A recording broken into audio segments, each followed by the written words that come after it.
We had a hell of a night of basketball in the NBA last night. I'm telling you, y'all, the season is just getting better and better. And it's so early in the season that you have no choice but to be excited about what's ahead of us. But speaking of last night, we had Giannis Antetokounmpo. Hey, chill.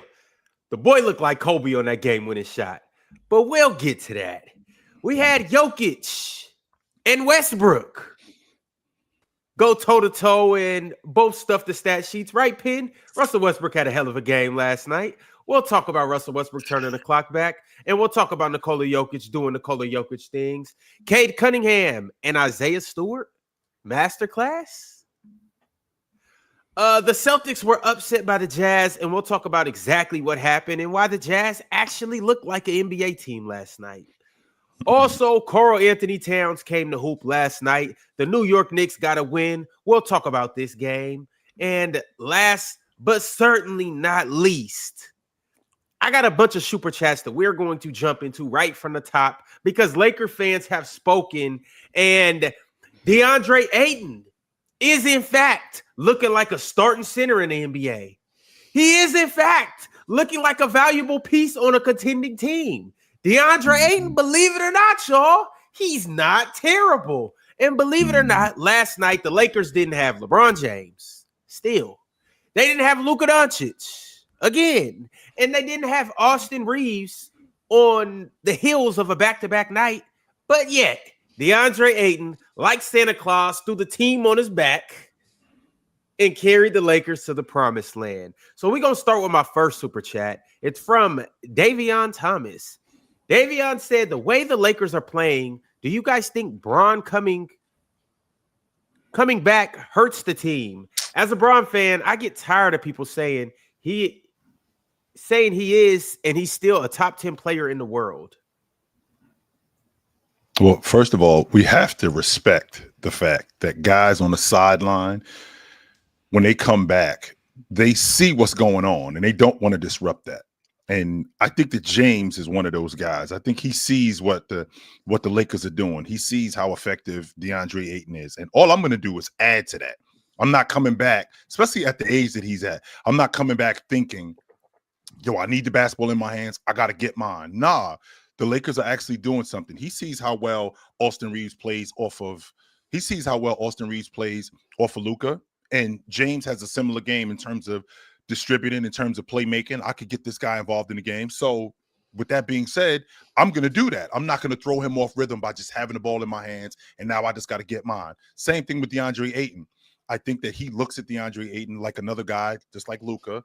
I could get him more involved in the game in addition to getting mine. So I never really bought into the idea that that your best player is just going to hurt your crew, even though I don't think James is the best player, but I never really bought into that idea. The idea that these guys sit on the sideline and they just come back going, yo, I'm just going to get mine when we rolling. No, I just don't think that that's real.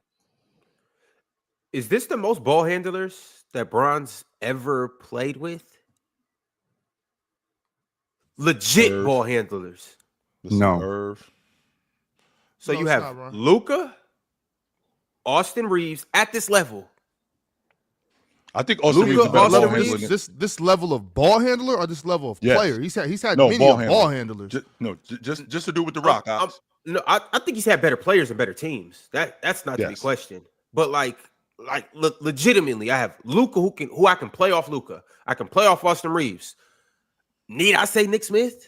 Hey, need I say if you're gonna say anybody else? If you're going to say Nick Smith, then he had more ball handlers in Miami. I mean, Norris Cole, Mario Chalmers, and those were point guards. Yeah, but I understand they were point guards, but I'm talking about ball handlers for LeBron to legitimately play off the ball. Like, look, you got it, and I could shit.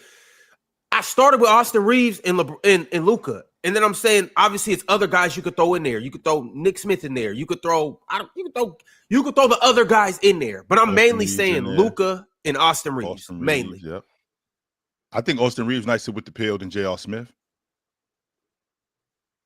Yeah, that's not even a question.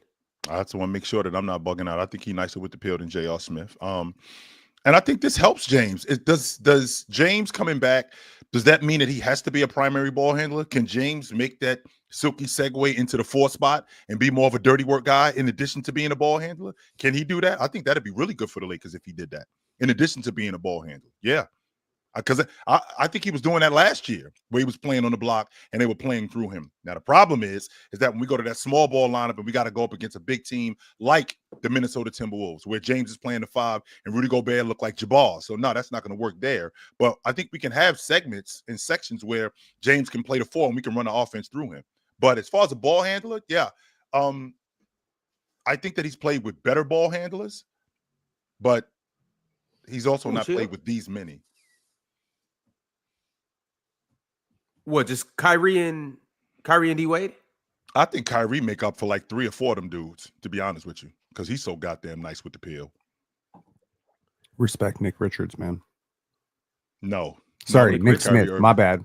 I gotta respect Nick Smith. My bad. Mm-hmm. I just said Nick Richards. Get his name right. I'm just curious, Ron. Are we talking? I want to make sure I got your question correct. Like, are you talking about like really good ball handlers, really good players that have the ball besides LeBron? Or are you saying has he had this many point guards and stuff like that? Like, or not necessarily point guards, but ball handlers. I don't really understand your question, I guess. I'm saying guys that LeBron can look at and be like, it's funny Jordan pops up here. LeBron ruins point guards. Reason being is because LeBron is like, I don't need to give you the ball when I'm LeBron. I feel like this is more than any time. This is more than any time where LeBron could be like, I got Luka. I can actually chill. Right. I got Austin Reeves. I can actually chill. That's where I got DeAndre Ayton. That's where it stops. I got DeAndre Ayton. I can actually chill. And obviously DeAndre Ayton's not a keep going. DeAndre Ayton's not a ball handler, obviously, but he's somebody that can, he's well, he had more than this. He had more than this in Miami, then, Ron. Yeah, he had more than this in Miami for sure. If you bring DeAndre Ayton in, we gotta talk about Chris Bosh and all them people. So yeah, he had more than this in Miami, then. Yeah, that's my answer to your question. He had more than this in Cleveland, then. If you answer your question, yeah. Okay, honestly, I think you can take what they've done without LeBron and without Luka on the court, and you can just say that's a different team. That's a really different team. You're not going to have Marcus Smart and Nick Smith Jr. Oh, yeah, Marcus Smart. Marcus Smart was balling. I knew I was yesterday. missing somebody. Yeah, Marcus Smart. He played the lead guard in Boston. He was their lead guard. He plays the league. I don't think anybody's shocked by Marcus. I don't think anybody's shocked by Marcus Smart being a good basketball player. No, we've had back-to-back fourth quarter Bronny games, and shout outs to Bronny James hooping. I think he had a career high last night. Am I wrong? No, career high in assists probably. Yeah, I think he had 6 assists. Sure assists. Might be assists. So Jordan, you're gonna come off that Bronny James thing too. You are. Yo. Like, I he had an ain't offensive rebound. He did play good last night, though. I say that he definitely played good. He had an offensive rebound. He hit his 3.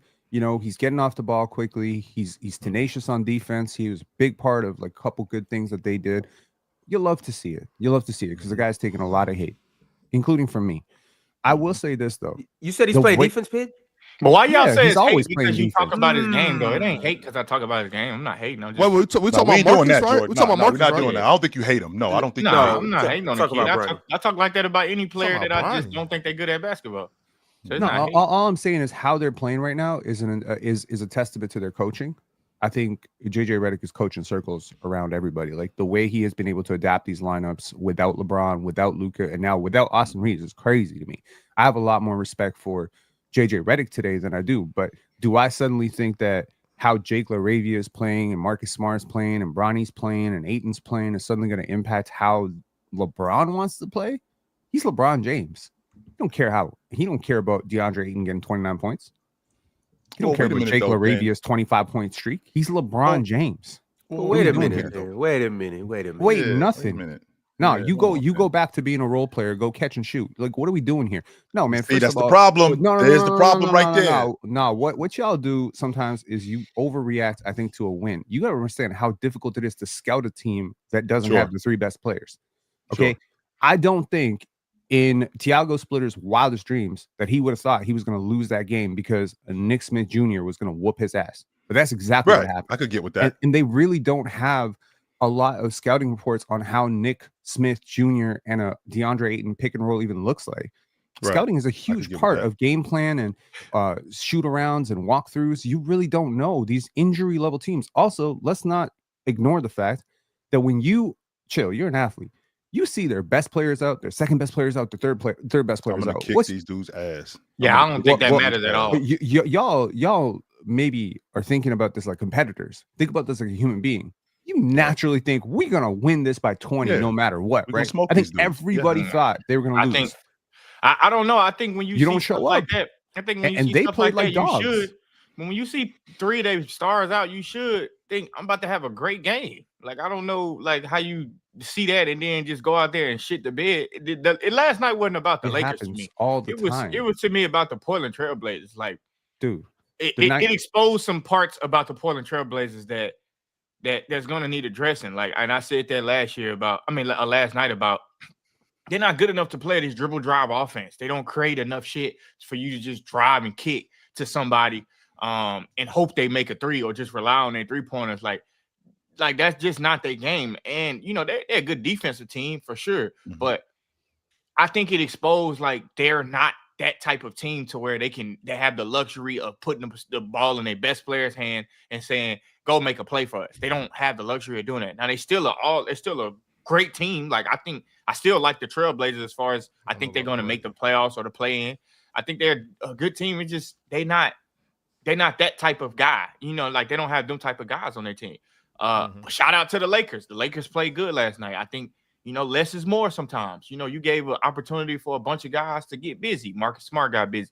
DeAndre Ayton had a very good game.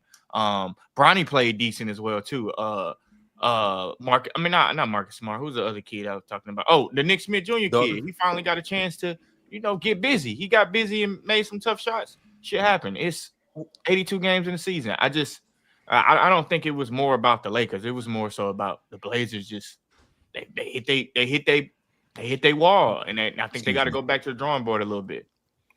Who was the person that got mad when I brought up Nick Smith? Oh, Rui. I forgot to bring up Rui. Rui looked like goddamn Kawhi last night. Who got mad when I brought up Nick Smith Jr.'s name a couple weeks ago? One of you guys, I brought him up. One of you guys brushed him off. And this isn't a circle around moment or anything like that. I just want to say, like, these dudes can hoop. A lot of these dudes, especially these guys that I was a 5-star prospect coming out of high school. I had all these tools and whatnot. I go to college. I'm one and done. Now, granted, I might not have had the best college year, but I still was good enough to go lottery or in the first round.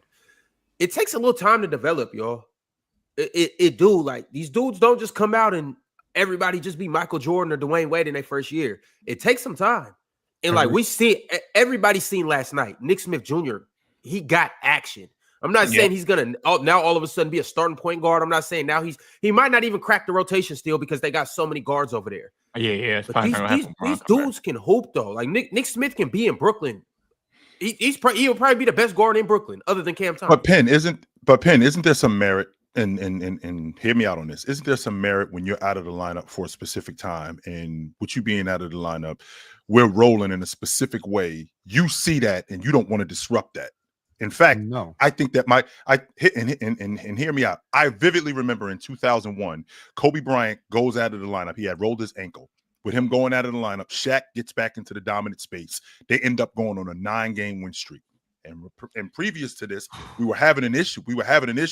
With Bryant and Shaq, with Shaq getting involved in the game. Well, he sees what's going on with now what's involving Shaq more in the game, and he gets back to that. They end up rolling, but that doesn't take away from his game. He's still getting buckets. He's still operating in a triangle. 2002 Kobe Bryant was not considered the second greatest or greatest player of all time, number one. Number two, DeAndre Ayton ain't Shaquille O'Neal. This is a totally different situation. This is not a matter of two stars battling it out. Okay, one thing I can say, how Luka's playing right now may actually gather LeBron's respect. When you're on that level of player, you're not really moved by 20 points or 25-point role player buckets. What do you mean by that? Gather LeBron respect. I think if LeBron, like again, for 37 years of his life, well, I'll say 37 years, like 20 years of his life, he's been the number one option on every single team he's ever been on, right? With the exception of like a couple of years in Miami where D Wade had like. I don't think he was the number one option when they won a championship. we not really relitigating that. We're not, talking about Kyrie Irving and stuff. I don't really. I'm talking about AD. championship with the Lakers. No, he definitely was the number one option when they won with AD. I don't think he was the best player. It's okay. Agree to disagree and keep going. Yeah, agree to disagree. But what I'm saying is, like, when you've been in control of the offense for like the majority of your high school career, your entire NBA career, it's a little bit like, am I letting this go? Like, there's a reluctance to it, right? It's not normal. It's not familiar. I think watching Luka put up 40 plus, 42, 43, and seeing how he's hooping and seeing how he took care of his body, it gives LeBron a little bit of like, all right, I'm in good hands. And that's hard to do. I understand that. I understand that, Penn. I respect that. Like, Bron's been the dude, but Bron plays winning basketball either way. So it's like him coming back, unless LeBron has fallen off a cliff that we don't know about, and you know what I'm saying. Unless Bron is just not as good as he was anymore, him coming back is not going to hurt this team, regardless of if that means a couple less shots for Luka, a couple less shots for Austin, a couple less shots for DeAndre Jordan or DeAndre Ayton.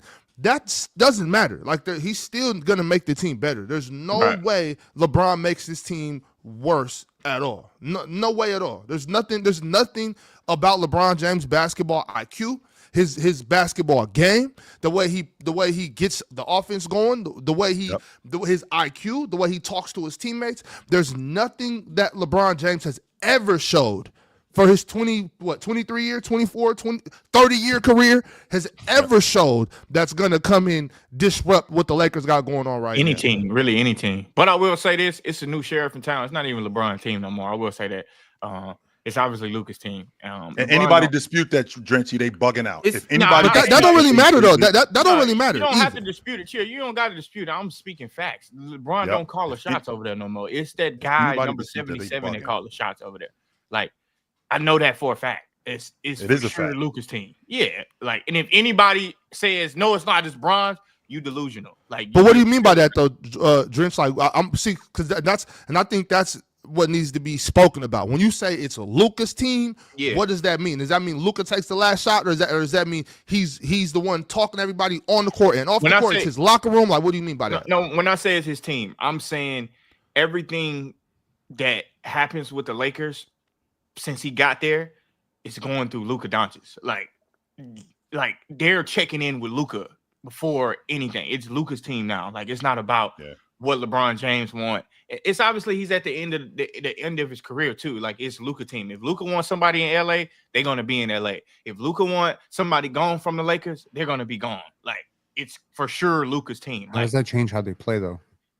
It changes a lot how they play, because if it's his team, then he get to do what he want to do. You know, and LeBron is LeBron. Luka's a smart basketball player too. It's not like he's gonna freeze LeBron out. Like, no, that's not it. It's just Luka's the best player on the team right now. Like, it is what it is. LeBron is a complimentary player, and that's okay. Like, there's nothing wrong with that. I mean, a prime example is who did Marcus Smart say called him to come play with the Lakers? Luka did. Like, that's to tell you a lot. Like, it tells you a lot, like, whose team it is. But you know, so I just feel like at the end of the day, LeBron not gonna mess nothing up. You know, like LeBron not gonna mess nothing up. He's a good basketball player. One of the second greatest basketball player of all time. Like, he can go to any team and add to it. Chill. Don't let LeBron come back and they lose 2 straight. The episodes we're gonna have. Oh, bro, they only played 6 games? Like, I don't know. They got an easy schedule coming up, man. They got Charlotte, New Orleans. They got Utah back to back. Although, you know, shout outs to Utah Jazz. They get to stack their wins then. That's cool. When is Bron coming back though? That's the $1 million question, Ox. He better. I don't think there's a timeline. Get around to be honest with you. But they in a good position right now, though. If they're able to win games without Luka and Austin Reeves there, if they're able to win games without Luka and Austin Reeves, if they're able to win games with both of them back and no LeBron, they're in a good position. That's not how it works, though. But it is how it works. No, it is how it works. That's you not play how it basketball works. and you win games. That's how it works. You literally play the next game, and if you win it, you get a win in a win column. Okay, and if you lose it, you get a loss in a loss column. How many players play on the court at the same time? 10. There's 10 guys out there. Okay, perfect. For each team, it's 5, right? Yeah. Okay. So that means when LeBron comes back, there's certain guys who are not going to play.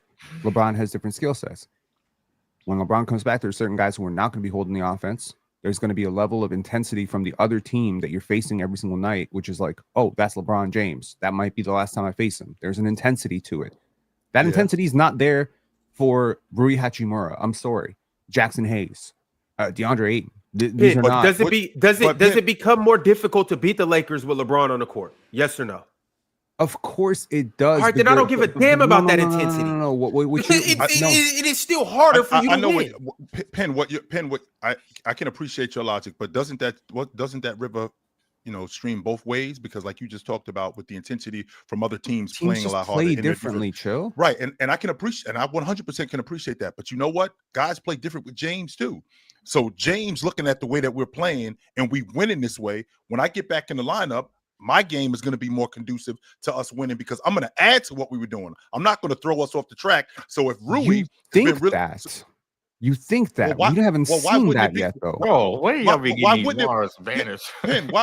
wouldn't it be that way though, Penn? And the reason why I'm asking you that, Penn, is because when I look at James's game, right? When I look at James's game, there's nothing to suggest that James wouldn't come back and play the way we were winning. There's nothing to suggest that he wouldn't do that, especially being an older guy. Like this isn't 25-year-old, 31-year-old James. You guys need me to get on the glass? I can do that. You guys need me to be more of a distributor? I can do that too. You guys want to play fast? I'm still in great enough shape that I can play fast, but get guys involved when I'm playing fast because guys like Rui, guys like Ayton, guys like Austin Reeves look really good when we're playing in transition, even in the half court. That's my game. To be a distributor and be a setup guy. That's 100%. And not only that, Chill, they need LeBron. Like they need somebody they need a playmaker. Like I don't know why this is like breaking news. Like they need Bron to be a playmaker for them. They don't really have a legitimate playmaker. Yeah, Austin Reeves and Luka been handling that task, but Austin Reeves want to score, so does Luka. Like they need somebody to shoulder the load, for them when those guys not on the floor or when they not hitting shots. Like they need LeBron. I don't know why this has to be, such a good discussion. And I'll say this, JJ Redick been doing a damn good job. He's one of the very few coaches that still get on players and try to hold them accountable. Like he tried to hold them accountable as much as he can. And the players obviously respect him too. Like they respond to it well. He yell at them and shit like that. Ain't nobody did anything. Ain't nobody said anything to JJ about his coaching style. Like that shit been working. So because it's not disrespectful, Drenchy. Like he's not cussing at guys in a disrespectful way. It's we went over this. He crashed out one time a game for sure though. He gonna crash out. And JJ Redick cuss your ass out, Jordan. Yeah. Smooth in a second. He said, give me that clipboard. Snatched the clipboard, started hitting the clipboard. JJ Redick will flash on you. JJ be tripping, but hey, man, it's the passion though. I can appreciate the passion rather than saying we crashed the glass. Salute. Like I especially because we went over this. I mean, and you just brought up an interesting point, Drench, when you talked about them needing him. Watching that Minnesota game with no Luka on the floor, with no James on the floor, was obvious that they needed another ball handler. It's obvious that they don't have another creator when those two guys are on the floor, and they need James for that. They need Luka for that. And when they get these two dudes back, that's going to make them even better. When JJ Redick is flipping out on these guys, he's flipping out on them because of stuff that we went over. That Jackson Hayes, when they played against Miami, when he's on the weak side, when he's on the strong side of the zone, when they're in the 3-2 zone, Ox, right? They're in the 3-2 zone, and the three guys up at the top, it's our responsibility to guard the perimeter. And when Austin Reeves is covering the guy with the ball on his side of the zone, meanwhile, Jackson Hayes, who is supposed to be at the back of the zone guarding the rim, comes up to where Austin Reeves is, and Khalil Ware gets a layup. That makes him nuts because we went over this. Yeah, it made him nuts last night. Your boy, what's his name, was having a good game.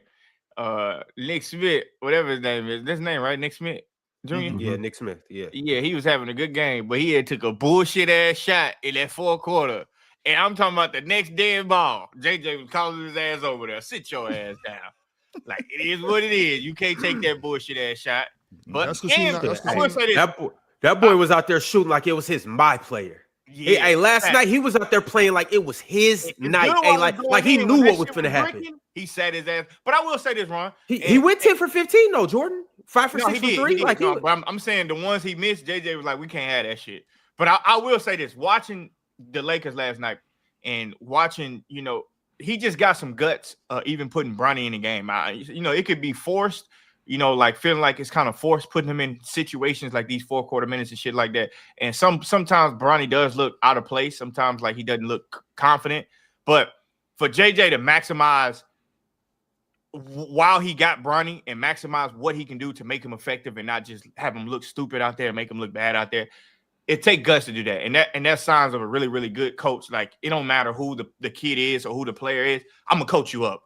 And that's what it looked like is what's going on with Bronny. Like, Bronny still look a little terrified when he get the ball a little bit, but I can see him now, like a shot goes up, look like they had those conversations. Bronny, your ass need to be crashing the glass. You need to be trying to get these extra possessions. And it helped him out last year. It kind of sealed not last year, last night. It sealed the game for him when he got like a little extra rebound. The game was close and they scored. And they went up, I think, 6 instead of 4 or something like that. But I think not a lot of coaches could do that. And it could go the right way. And he's been doing it back-to-back games too, without their best players. So basketball's been so ran. Go ahead, Ox. You know why, Jordan? It's because a lot of coaches are afraid to coach. Yeah, that's a fact. I always remember what you say. Coaches got to coach. Got to coach, but they're afraid to. Like they're afraid to because of what because what y'all was saying earlier, talking about, it's not disrespect. Ain't nobody disrespecting your soft ass. You did the wrong shit. I'm gonna tell you did the wrong shit. Yeah. You can't talk to me like that. I'm a grown man. Yeah, no, act like a grown man and do your job. If you're not chill, they don't allow these dudes to coach no more. John Morant in the locker room crying. I'm disappointed in John Morant. Why? Because you rich. I can't coach you because you rich. I can't coach you because you rich. Is that what you're saying, Jim? I'm not losing your job because of that. That's why I said. That's why I said about Mike Brown. That's why Mike Brown had to go, because he was afraid to lose his job. You afraid to lose your job, then you afraid to coach. You don't need to be here. I can't. I'm afraid to talk to you because you make $40 million a year. I don't give a shit what you got in your bank account. Play like you worth $40 million. A coach should be able to get after your ass, and you being a grown man should understand. You know what? You right. Let me get on my job. Like, you can't be walking around like, oh, I got $40 million, coach. I don't got to do what? What is going on? What's the point of having coaches, Chill? What's the point of having coaches if these coaches aren't allowed to coach? And I agree with you, Ox, as far as like that, and with Chill too. Like, I agree with Ox saying if you scared to get your ass fired, you probably don't need to be coaching, because you making $40 million at the end of the day. Even if you fire me as a coach, I'm still get paid regardless. So I gotta coach this shit because I'm trying to get the best out of you. I'm not finna sever around and just wait it out for somebody to fire me. Hell no, because then once you lose the locker room, you losing games. Like, once you lose the locker room, it's rare that you can come back. It's like that, Chill, I know you like them girl analogies. Once that girl not the same to you in the eyes, you can't turn that shit around. She is what she is. They'll lose respect. They'll lose respect for you. And when a girl lose respect for you, wrap it up. So, hey, man, I'm telling you, like, I feel Austin when it comes to that, and I feel JJ, and I know we can switch subjects a little bit. I'm disappointed in Ja. Like, I'm really fucking disappointed in Ja. Like, that shit. Hold up, Jordan. Jordan, we'll get there in a second. Right, we'll get there. You got to take him off the host seat right now. You got him number 1 right now. He think he the host. That's a fact. Rob, baby. Now and Chill. Okay. I got this jersey a long time ago. It's a collectible. We taking over. It's all stained up because I had it for a long time. Who jersey? That Michigan State number 33. That's magic. Yes, sir. Yes, indeed. Yes, indeed. Yes, indeed. Chill. I had to bring that joint today. I said, man, let me see what I'm putting on today, man. I got this little Magic Johnson. I had this jersey for since I was a little small kid, man. Don't ask me how I got it. Hey, but man, Ron, to your point, and I know we got to get moving, but Ron, to your point, I think when James gets back, I think that he's going to make this crew better than what they already are, and I think that they relish him coming back for all of the stuff that he does. Yeah, I mean, Chill. Once again, Austin Reeves has been playing out of his mind.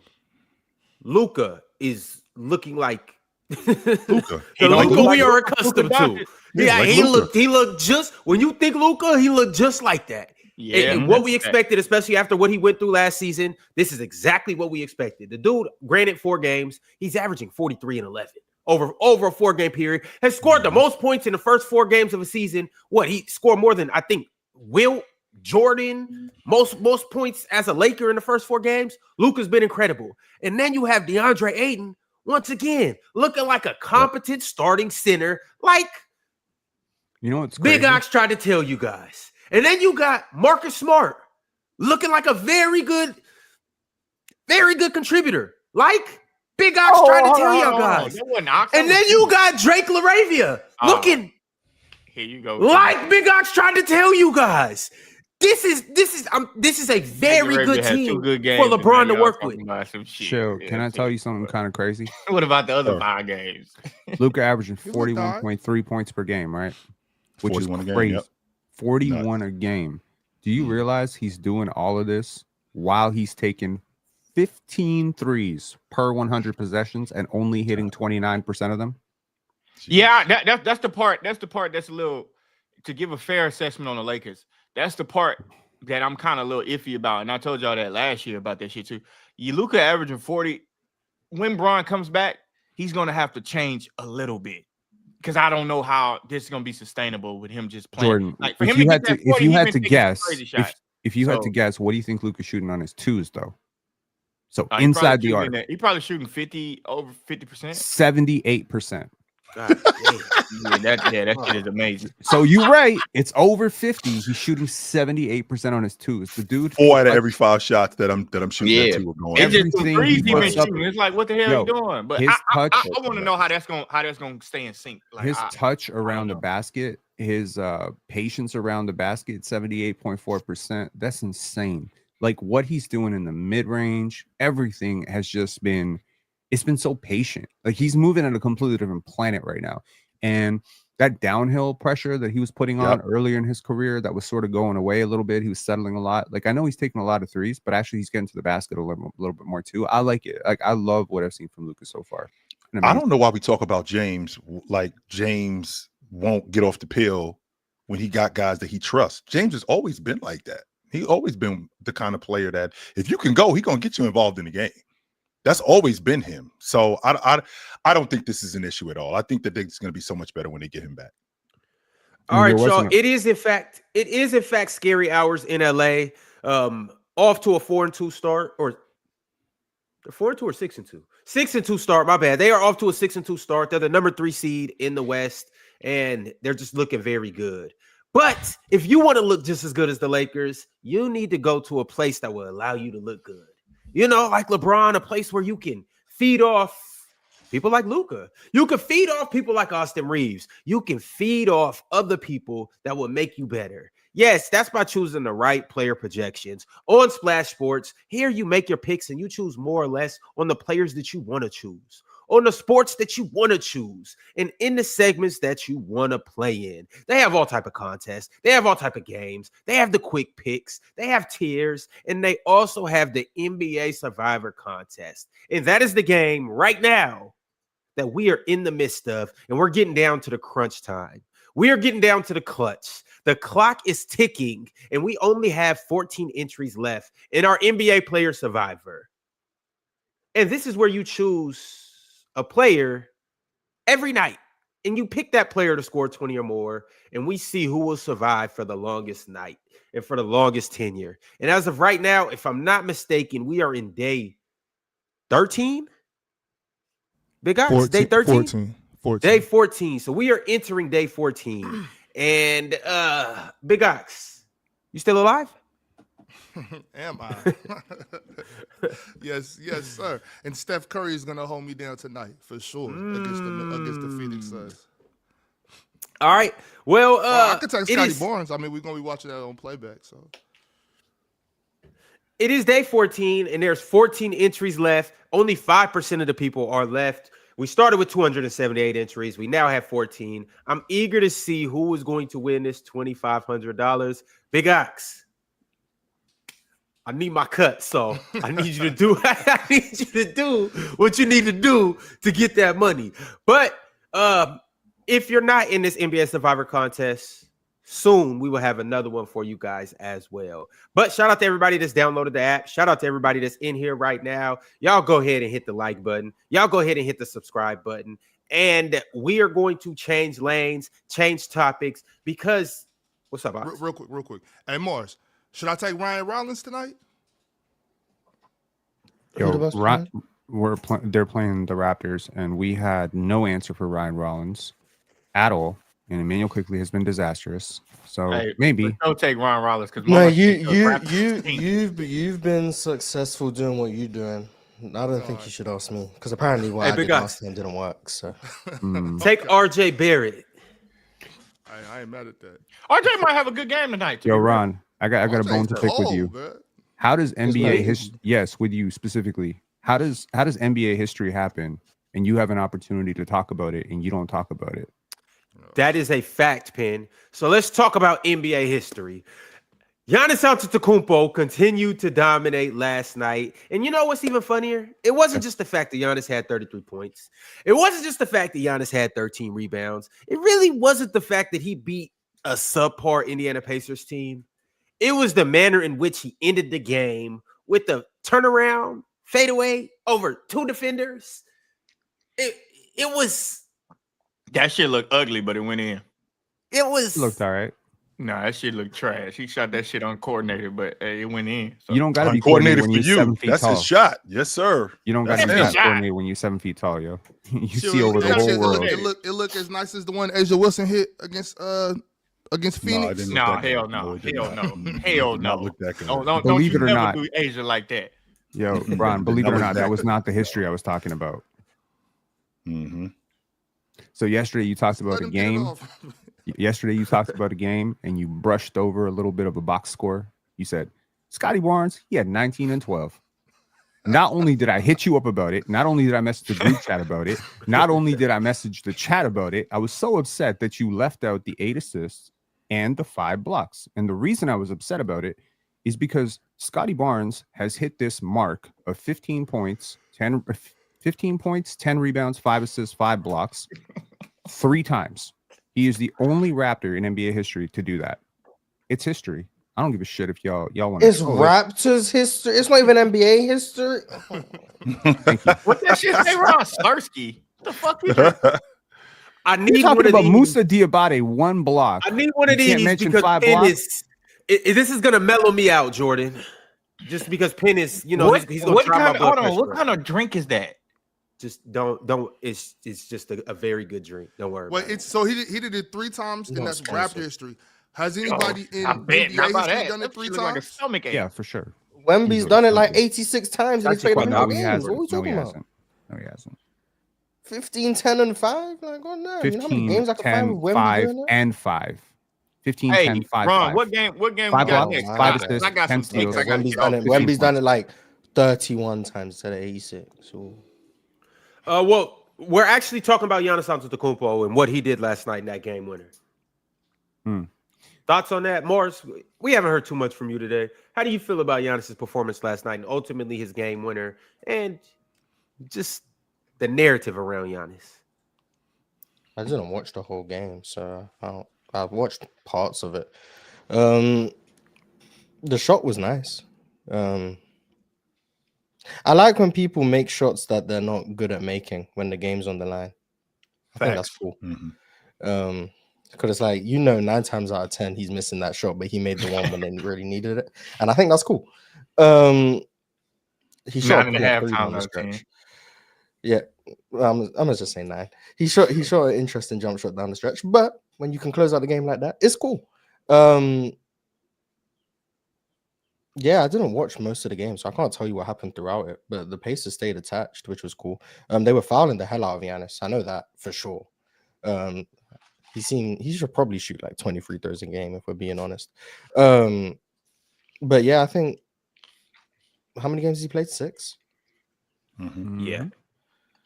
He's probably been the best player in the league. Like this early, this 6 games, he's probably been the best. And how sustainable is it? I think it's pretty sustainable. So I'm very curious to just see how this goes throughout the season into the playoffs.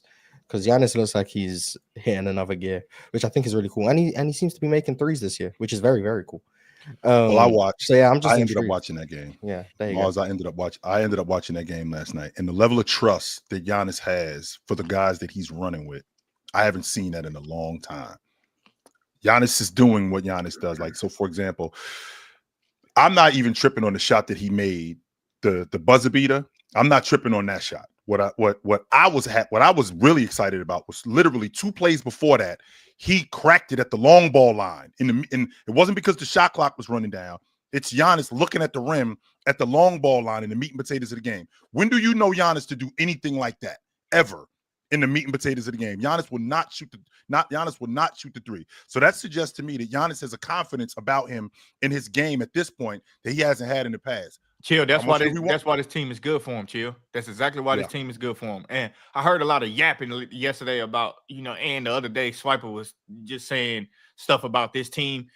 And I know we got on this discussion on Friday, and I said sometimes less is more. Like the way these guys is playing and the way that Giannis can like handle this team and distribute the ball to these guys, and like they rely on him and they force him to be great without nobody to, be the backbone on him. That's good for certain teams. I like the worst thing that I hated about the NBA was when they started this teaming up with star shit. Everybody think you need a first team all NBA guy next to you or all NBA guy next to you. It's like, I'm glad Giannis is in this situation because he got a well-rounded team that he can look like the best in the world on, and it can be undisputed at this point if he get them to where they going this season. He keep playing like how he playing. Yeah. This team is good for him. I like the pieces around this team. Will they maybe acquire some more? Jordan, talk to Ox. Like look at talk to Ox because Ox is the one that don't talk to Ox, please. Yeah, talk to Ox. Ox is the one who need to be convinced. Yeah, let me help you, Jordan. Please. Ox, yeah. Do I need to put the timer up? Drinks, don't waste your breath, brother. No. I gotta lecture you on this. This team right here is.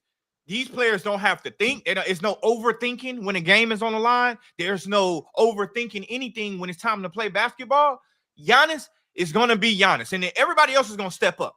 Those are the teams you need to be scared of. You need to be scared of everybody know their role and don't get beside themselves. And then Giannis closed the game. You're dealing with probably the best player in the world right now. So I like it. I like these teams more than I like superstardoms. Let me ask you this, though, Drench. How do you liken this team to the 2011 Mavericks? It's close because Giannis is in that dirt road. No, it's not. Close because Giannis is in that dirt road. Facts. It's close. Giannis is in that dirt road. Ryan Rollins is JJ Barea. God. Ryan Rollins is JJ Barea. Oh, wow. Miles Turner. Tyson Chandler. Oh, come on. All right, bro. I'm all right. That's the craziest part right there for me. That's the one I can't get with. October hoops. AJ Green, J Kid. Supposed to be AJ Mars. Oh, that's Pager. That's Pager. No. Yeah, AJ. Now Kevin Porter Jr. J Kid. Pager didn't play that much though. You know what I'm saying? Pager didn't play that much. Hey, this team, Kyle Kuzma is Deshaun Stevenson. Chill. They're about to get smacked tonight. Deshaun Stevenson way better than Kyle Kuzma. Yeah, but Chill tried to tell us that Kyle. No, wasn't Chill. It wasn't Chill. Was it you, Chill, that said that he was? It was you that said. Yeah, it was Penn. It was Penn that said Kyle Kuzma was Sean Marion. I heard yesterday, Mars, about Kyle Kuzma being Sean Marion. Kyle Kuzma, Sean Hell no. They both average 11 points. Like we talking about? No, hell no. But I will say, Kyle Kuzma, this is the role for him, though. He don't have to overthink. Sometimes you just got to live with a motherfucker just playing stupid. You just got to live with it because it can hurt you, but it damn sure can help you. Bro, I know that, right? We played on the I'm gonna put my story in there. We played on the championship team. We had this dude on the team. I ain't gonna tell y'all his name because I don't know if he wants his name out there. But he used to take the craziest shots. The craziest. And you like I live with the good and the bad. And after a while, you just start like acknowledging like that's what he do. In one game, we in the playoffs, we losing. We losing in the third round of the playoffs. And we losing by like 7. And the coach call his name, and he get up and he say, I'm about to be Superman in this motherfucker. And me and my homeboy looked at each other and said, man, we about to go home. This nigga get in the game and make 2 deep threes back to back. He was Superman. You got to just let him go. You got to let him rock. That's just how it goes. I told y'all about Kuz before. Basically what Jordan just said. Remember, I was saying it about Kuz. He might be weak, but he not weak for them. You know what I'm saying? Like you got to deal with the weak niggas sometimes. You gotta let them rock. You gotta let them play stupid sometimes. You just got to. He ain't no Sean Marion. The point that I was making to you, Miles, was the confidence that Giannis had.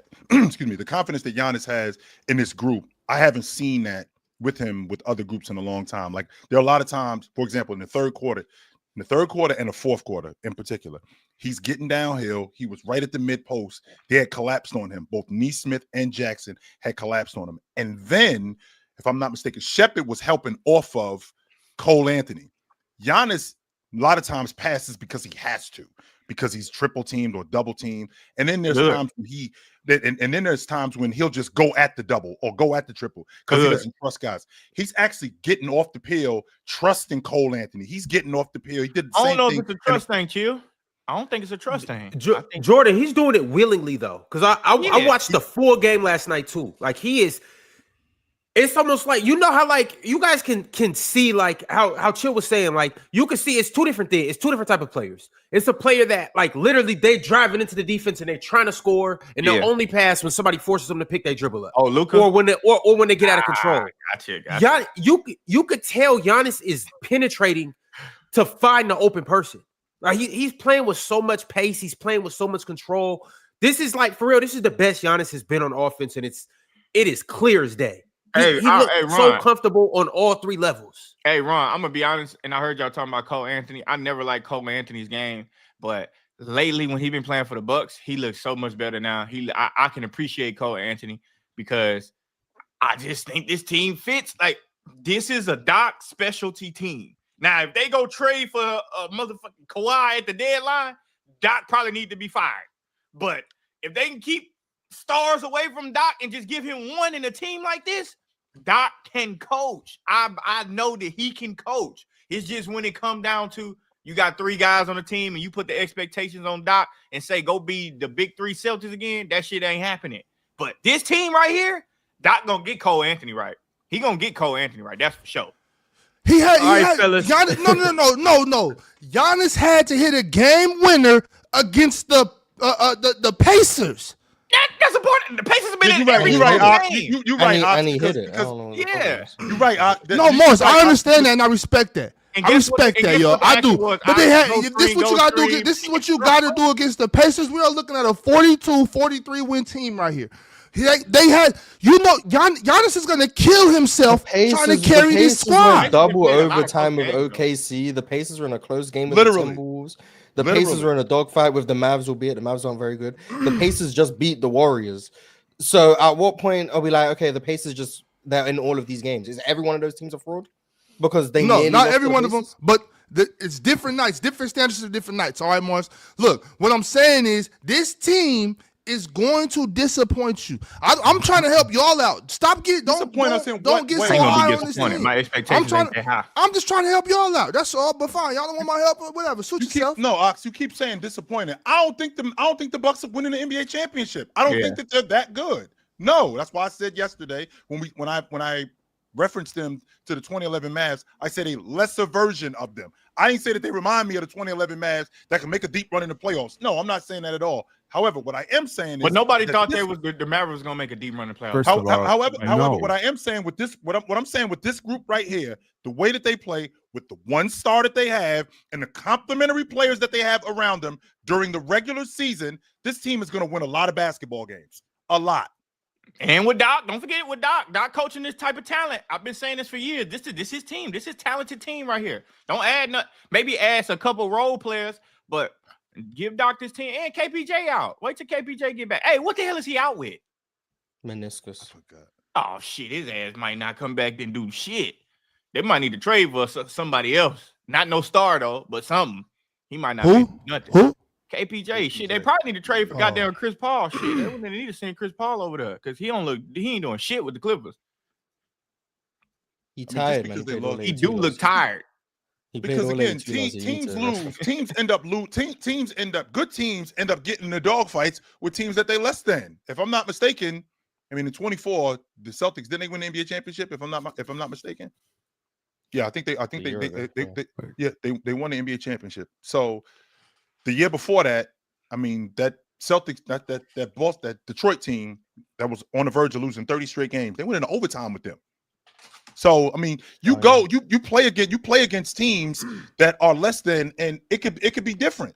It can 100% be different. Right. So I mean, that's part of basketball. Chill. It's a part of basketball, and I'm not going to sit up here and let's not mistake. Giannis did go 33, 14, and 7 last night. Let's make and sure what did Pascal do? He got busy. Hang on. Pascal got That's busy busy too. all busy. season, What You know who else I'm got saying, busy, Chief, Ox? The rim protector that they have. In Miles Turner, he had 5 blocks last they night. can block He a couple protected the rim shots last on me night. and getting busy. They can block a few Okay, shots. so when He's Wemby does it, supposed to Wemby do what is he's an supposed to all-time do. great. Man, He's an that all-time nigga is great shot sorry. blocker. Chill. So You when know he's Miles- sorry. when Miles Turner You ends tried up to blocking convince the 5 world he shots, was sorry. He's stuck. So give me a break. No, I said he was Chill. soft. Right now. I've right always, now. I've always talked about Miles Pin, Turner. as Pin, a we good gotta point Yo, move guard. on. if y'all want to keep depending on Ryan Rollins and Cole Anthony, then go ahead. You know what? Fine, have at it. Y'all do that. Go ahead. That's how I feel Ryan about got Jake me, Arabia. man. All right, fellas. Ryan got me. Jake LaRavia better than Ryan Rollins. Fellas, we gotta move on. I first want to All right, start by Marshall, saying get it that off. we will be on playback tonight watching the Milwaukee Bucks. Giannis and the guys that Ox is trying to convince us that we need to move off of play against the guys that Penn are trying to convince us that we need to move on to. The Toronto Raptors. So this should be an interesting game. This should be an interesting night. It should be a lot of wild takes, right, guys? Right. Well, you guys pull up at 4:30 p.m. Eastern time, or 4:30 p.m. Pacific time, 7:30 p.m. Eastern time, and we will see you guys on playback. Also, too, I don't know if you guys can hear me. I know you hear me talking, but I don't know if you're hearing me. I don't know if you're actually hearing me. And if you're not, it's probably because you don't have the RAYCON everyday earbuds. That's why you can't hear me clearly. But when you get the RAYCON everyday earbuds, quite frankly, it just makes your life so much easier, so much smoother, so much more sophisticated. Because the RAYCON everyday earbuds have, an impression on the way that you hear things, the way that you say things, and just the way that you feel. And that's why it is a go-to gift for the holidays. They sound great, they look great, they last all day, up to 32 hours of battery life, and they're actually comfortable no matter how long you wear them. Over 4 million people already have a pair. So if you're curious, now is the time to try them out. Especially, feast your eyes on the screen. You can see for this Black Friday and Cyber Monday deal where you can get up to 30% off of all RAYCON products. Yes, this is a message sponsored by RAYCON, and you need to be sponsored by RAYCON too. And you need to do yourself a favor and go ahead and get these everyday earbud classics that are loaded with upgrades, active noise cancellation, multi-point connectivity so you can connect to multiple devices at once, and a good ergonomic fit that actually stays put no matter what. So you guys remember that one time when I was boxing Chill? I tried to knock his earphone out, but it wouldn't come out. That's because the ergonomic fit will not come out no matter what. So here's what you guys need to do. Here's what you need to do. Everybody up here, we use the RAYCONs. You guys need to go big or go home for Black Friday and Cyber Monday, where everything's up to 30% off. All you have to do is click the link in the bio or go to buyraycon.com/PCS to save on RAYCON audio products site-wide. 30% off, Black Friday, Cyber Monday, ergonomic fit. It don't get no better than that. Y'all go make that happen. All right, fellas, we got crunch time chats. So let's get into it. Let's get into these crunch time chats, y'all. Tupac Westside said, morning, gents. I'm happy with how well the Lakers have been playing. Also, I want to shout out Bronny. I still think he has a long way to go, but he's made a huge game-winning plays these past couple games. Facts. If he was in school, he'd be first team All Big Ten, and he'd be projected as a first-round pick this season in the draft. No, he wouldn't. All Yes, right, he chill. would. Chill. Let's Yes, slow he this would. down. In this draft, sheesh. Yes, Hell he no. would. Chill. Slow this He'd be a down. late first. He'd be a first-round pick in his draft. Chill. 100% he would. Sion James was a second-round pick last year. Bronny's better than Sion. No, he's not. No, the hell he's not. Are you kidding me right now? Yeah, he Sion definitely have not better 6 than Sion assists. James. That's crazy, Ron. I see Sion have 6 assists. Did I? All right. He literally did the other night when LaMelo didn't play. Just because you ain't watched the game. Hey, Yes, hey, listen, Let Penn, me Sion tell James you, he come had from 5 Duke, or right? 6. I'm pretty What? sure. Well, Sion James come from Duke. Yeah, he came from Duke. That's what I thought. That's what I thought. That's Yeah, the Tyrese point guard, Proctor right? was a second-round pick. my fault. Yo, Yeah, chill. 15 You points. gotta appreciate the fact that as much as you want to give Bronny grace for being young, the older you get, the later you get drafted, unless you're a superstar like Tim Duncan, right? So And I think teams Bronny are not. James would have been. I think he would have been a lot better in the Big Ten as he got older. I do. Chill. Ryan Cockbrenner was like the 30th pick, wasn't he? Or like he was a second round And, pick. I ain't and gonna some lie. teams made Ronnie might not be better teams than made a Wesley mistake, Yates. Pat, and teams made a mistake passing on him. You already know how I I'm feel not about better than Cockbrenner. Wesley Yates, Ron. Stop. Plenty of teams made a mistake. But that's Wesley what I'm Yates for who? saying. No, he wouldn't be first Wesley Yates team, played with all your Big SC Ten, now. and because it's I one think of the he back best at conferences. No, he back at and, Washington, right? Yeah, he at Washington. Yeah, Bronny not better than him, and you know it. and no, he wouldn't be a first round. Janai Broom just went 35th, and he was one of the best players in the country. Yes, yeah, he but was. he's not Bronny though. Right. Yep. So, Right. like- He definitely not Exactly, Ron. Bronny. Yeah, so Exactly, yeah, Ron. that's fine. Not So LeBron you James. talking about? Yeah, but if you're gonna say he would go first round because like his dad's LeBron, cool. But I think he was arguing based on merit, not based on nepotism. I'm not, based on but merit, here's the thing. I'm not Janai Broom is arguing. the I kid. think the fact that his father, I think the fact that his name is James, I think it helps. But I think that if he was in college, he'd be playing a lot more. He would be better, and I think we'd see a lot more from him in college than we see in the pro. Or you might see a lot. You might see a lot of him get exposed too, though. But I think you'd see more of him. I think you'd see more of him being better than you see him being exposed. Chill. His Way skill more. set does not lend Maybe. itself to first option, second option stuff. So everything you want to project about him being better, he'd be better as a third option for. He right now Okay, is well, a fifth see- option on the court, yo. He's Sure. hitting wide open shots. There ain't a Yep. defender within there. Yesterday, who was guarding him on that three that he took in the fourth quarter? Y'all remember? It was a rotation issue, actually. They were using Jerry and Grant to kind of help off of a lot in the fourth. They was kind of using Jerry and Grant. I think it to was kinda roll off of. okay. I seem to I don't remember it was know a who pretty was running on decent that trio. defender. I think it was Drew Holiday. Actually, it was Drew Holiday. Drew Holiday was thinking about closing out to Bronny James. Fourth Yep. quarter, game on the game in the balance, very close game, and Bronny got a three, and Drew just waved him off. Didn't even. He should've closed out, though. Didn't even Yeah, hit hard Drew, enough. Drew Well, I mean, don't know shit, what he he's hit the doing. shot. So I Yeah, mean, he Bro, should've closed out. There you go. Look, man, Yeah, chill. maybe What I you want to should've. say is this is November. Last I checked, Yep. teams don't win championships in November. Okay, Yeah, we're for still sure. trying to figure out what you did this past summer, what's real, what's not. Is Luka going to shoot 78% from two? I don't think so. Is Giannis going to shoot 62% from three? I don't think so. Right now, what you're seeing is teams that had good training camps Yep. and guys who had good summers come out rolling. There are certain guys who didn't have this impetus to want to be great in November. They're trying to prepare for the long season, right? So they're just kind of easing into the season. We've seen Jamal Murray do it year over year. This year, he's playing a lot better. Teams are gelling. We don't know anything about any of these teams right now. And right now, all the teams that are like 5-1, 6-2, we're all like, oh, everyone's great. Are y'all noticing Miles Turner kind of looks like ass? No one wants to talk about it because the Bucks are winning because Giannis is playing amazing. But I think long term, it matters to me that the guy that I made the biggest buyout in NBA history to bring over kind of sucks. Like, that matters to me. That doesn't matter right now. Like 7 games into the season, I don't think none of that stuff matters. That's what I've been saying this whole time. But We've like, been chill on overreacting comparing them to the 7 games Mavericks into of the season. 2011, yo. Like we are I in just don't November. think Miles Turner sucked. So I don't think he does like- neither. I think Like, you're we've completely been wrong about overreacting that, to man. 7 games into the You- season. you- Like, why does he way- have to come out way looking wrong like an about that. MVP player 7 games into the Right. season? He doesn't have to look like that right now. Like, Like, what are you I think- expecting from him, Penn? As a matter of fact, since we on Miles the subject Turner? now, what Hey, what hold are you on, no, expecting Penn. from him? We'll get to that game, and actually, as a matter of fact, because we in the crunch time chat, so I want to make sure that Sure. we read Okay, a go good ahead. amount of super chats. But my man Jonathan Frazier, ironically, he's speaking on the Bucks, so he said, "Chill, I'm with you today. We glazing that brother in Milwaukee to the umpteenth degree for the rest of the year. I don't give a damn. That boy got it all, man. My goodness. And to you Laker haters, stay over there. We here." No, he's awesome, man. He is. And I'm Who's a I Laker said, hater? Every Oh, okay. Big You time. hate the Lakers too, Mars? I just don't think he the wants to hell? be. He don't want Mars just a Oxford by hater, himself so in this. it don't- Yeah. It don't matter what He don't you want what Oxford team to be you're by from. himself. I stand with Vox, yeah.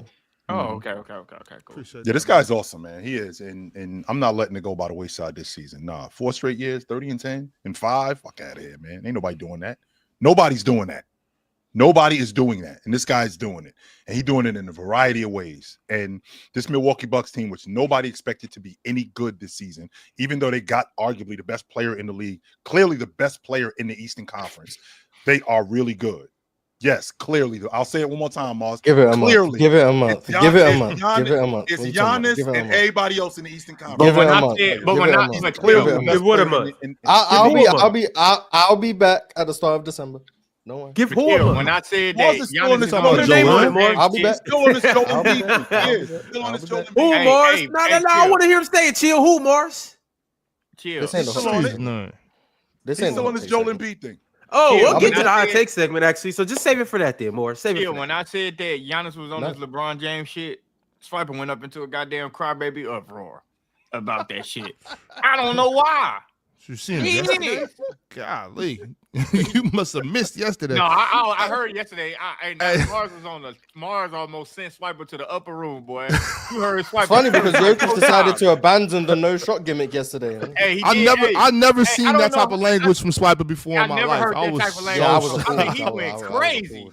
But Mars, I want to say you was cooking with that shit. Swiper know he being nasty with that gimmick. She talking about they have to play like that. They don't fucking gotta play like shit. Y'all know I what guess they happened, just right? didn't have to do that last night. I guess Yeah, they just they didn't have to do it last night. last Like night. the hell? Last night, all of a sudden, Jokic want to shoot 9 times. well, in the no, first quarter. because you Like, can't, he's you just can't actively play. not choosing to shoot these other games. Yeah, Like, that Well, shit Mars, clearly is a I'm gonna gimmick. tell you why. I'm gonna tell you why they did that, because they was playing against a better team last night, and they knew they had to Oh, take it. You know, they had to take it so serious. Worst because- Let's say team that's You know what I true. mean? That in the sounds NBA. like No, everything I not said. better. When I you mean, when it's time to win, they actually need the guy to shoot. Right. I'm not saying we're better than the Nuggets. I'm saying we're better than the teams that they've been doing this gimmick Oh, stuff okay, against. You know what okay. I'm saying? Yeah. Like But, I that mentioned, shit was shoot crazy 23 last night, times though. against the Warriors. People question his shot selection, and then he come out and shoot 8 times against the Suns. Yeah, but it's not a gimmick. Okay, yeah, Yeah, clearly it was just not clearly a choosing to shoot. All right, y'all. Yeah. I'm Chill, I gonna just bring it want. back to Well, the can we super just chat. can we praise Giannis a little bit more though, real quick? I want to get with you on that.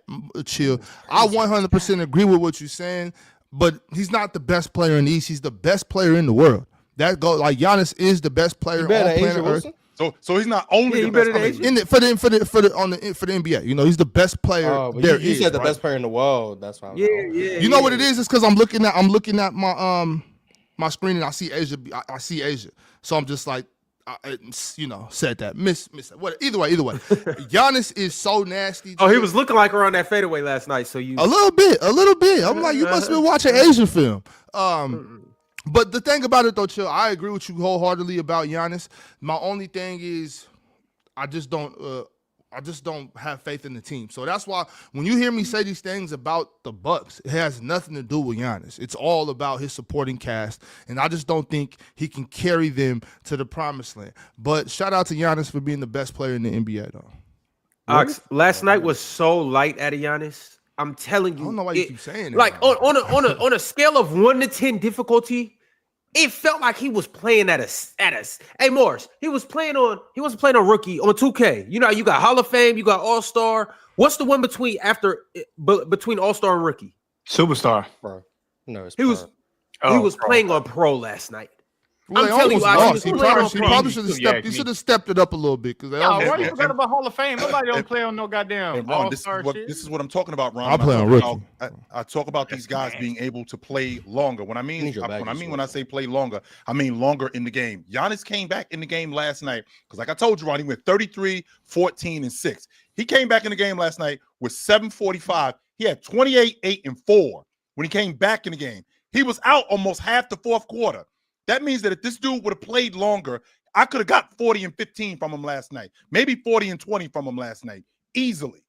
I could have gotten that from him. But he don't play longer.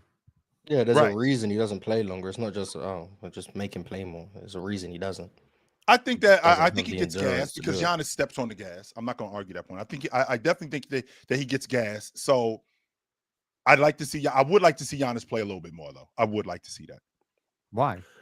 Nice of you to become a Because I member. want to real see talk. 50 and 20. That's why. Because I want to see If you want 45 to see 50 and and 22. 20, just give Wait it a for the month until playoffs, my guy's man. off a minutes restriction and you'll see it. Just wait. Wait for the playoffs, Chill. Like this is. I a watched him give someone marathon. Again, 17 and 18, so I mean he's entirely capable. So Say, just- Ron, just wait. how- It's the same thing with how- Wemby. Like this is a long process. Like we are not trying to like the Bucks are just trying to get through this season without a sustained Giannis injury. Now, obviously, like that one injury management game, they were able to win that game on the back of Ryan Rollins. Really, like Ryan Rollins is just friggin' amazing in that game.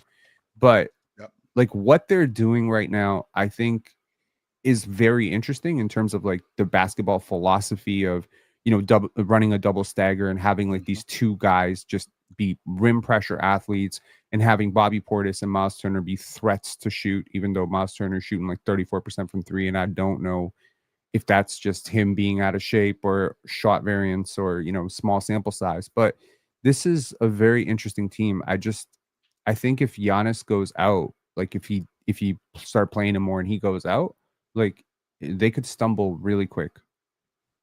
Really quick. All right, y'all. The next super chat I got is from none other than my main man, SMN R&DM. SMN said, the thing is, most superstars take their place in the league for granted. And rightly so. They like that. Or they that good. But it's so refreshing to see guys like Nick Smith Jr. given the opportunity and take it. Nick Smith Jr. played better last night than any single game Ja Morant has played all season. Cap. Ja Morant was pretty good against the Suns. Right, Cap. He was pretty good against the Suns. Plus a game Yes, winner. he was. No. Interesting how that got forgotten. It was like 4 What do you days mean, ago. no, Ben, he was awesome against the Suns. He was Ja great Morant against the has Suns. more air balls than 3-pointers made. Why does this that year. matter? That's cool. What's that got to do with the Suns game?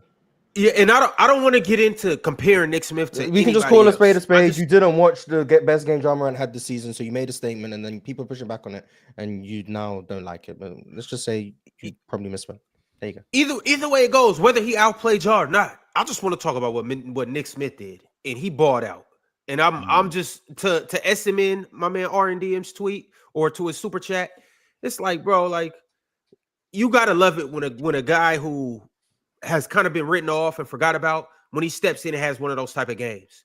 And on top of that, with the Lakers, and on top of that, in a game without all the star players, and on top of that, in a game that we was all watching. Right? Shout out to And Nick Portland Smith. is a good defensive team too. Don't forget about that. That's good for your confidence. You get to They play. are a good defensive team. Yeah, you play a good defensive team like that, and you get off. Good for your confidence. Now, the consistency in the minutes, it's gonna kind of be a little tricky for him because after a game like that, you go to the next game thinking, oh yeah, I gotta play, and your ass might not get in. So, you just gotta stay ready when your time is called. Like, shout out my guy Aaron Holiday. I know we're gonna get to that game too, but shout out my guy Aaron Holiday, man. Just staying ready whenever your name is called. And I told Man, Mars he I did like so Aaron much for Holiday. us. I told you I like Aaron Holiday last year. I told you he was a solid player, but hey, man. He's okay. I mean, shit, he better than Reed Shepard. God damn. for sure. Reed Shepard just looked like a kid out there, boy. He might be the worst defender in the league. Ah, Oh, man. boy. I know we're gonna get to that, Ron, but god damn. Well, we this nigga can't guard actually- nobody. I ain't actually never getting into seen. it right I ain't now. never seen someone get attacked every time they're on the court. Every game, Mars. Not every time, every Yeah. goddamn game. The moment he steps out there, it's everyone target Reed Shepard. Oh my god! And he's not getting better. He's not improving defense. Like he's not improving like game on a game by game basis. Like he looks like He looks like a little bitty kid just trying to hold up. You know when you playing your little nephew. Does he look like he should have kept his ass in school? How about that for an idea? How I about mean, you keep just- your ass in school? Chill. You ain't ready to be a If pro you're yet. guaranteed he to need go put on top some 5, I muscle. think Like he need to kinda just got get good. stronger. Like And he looks like I he tell like you he what, playing he his would've been- uncle every time somebody that he guarding somebody. He like he playing his uncle. Cooper Flagg caught his ass yesterday and would look like a little bitty boy. And I'm like, damn, Reed, your ass can't guard nobody. there's And certain then he guys. ain't there's even certain- shooting that ball like people thought he was gonna shoot it I too. know we He hit gotta the fucking move side on. of the But backboard last there's night. certain guys who don't need. There's certain guys who don't need school, and there's guys who get busy in school but can stand to stay in school for another year just to grow up. He a should little have bit stayed more. all four. I ain't gonna lie. He And, probably and should've Reed stayed all Shepard is four. one of them dudes that he could have stood to stay. He could have stood to stay another year in school. Now, don't get me wrong, Miles. How long did Peyton Pritchard stay, Chill? 3 years? He stayed all 4. Yeah, yeah, he Reed did all Shepard 4 should have did years. that. Yeah, all 4 years. No Reed doubt. Shepard should That have boy, he started all 4 years too. Got busy. Yeah. Really, the last like 3 years really got busy. He might be the best player to last ever 2, play at he was Oregon. getting to it. Yeah. I think he is. Probably so. He might be the think best he is. player to ever play at Oregon. Yeah. Reed Shepard should have stayed all 4 for sure. And he probably should have. He He probably definitely should have should have left stayed more than Kentucky and went to a more manageable school that allowed him to, manage the offense and shit. Well, Oh no, he Cal getting would've busy. been gone He would anyway. have got busy at Kentucky. That because Yeah, what Cal Reed would have Shepard been is, gone anyway. Yeah. what we trying to make Reed Shepard into is we trying to make Reed Shepard into something that he not. Y'all dudes tell me this all the time.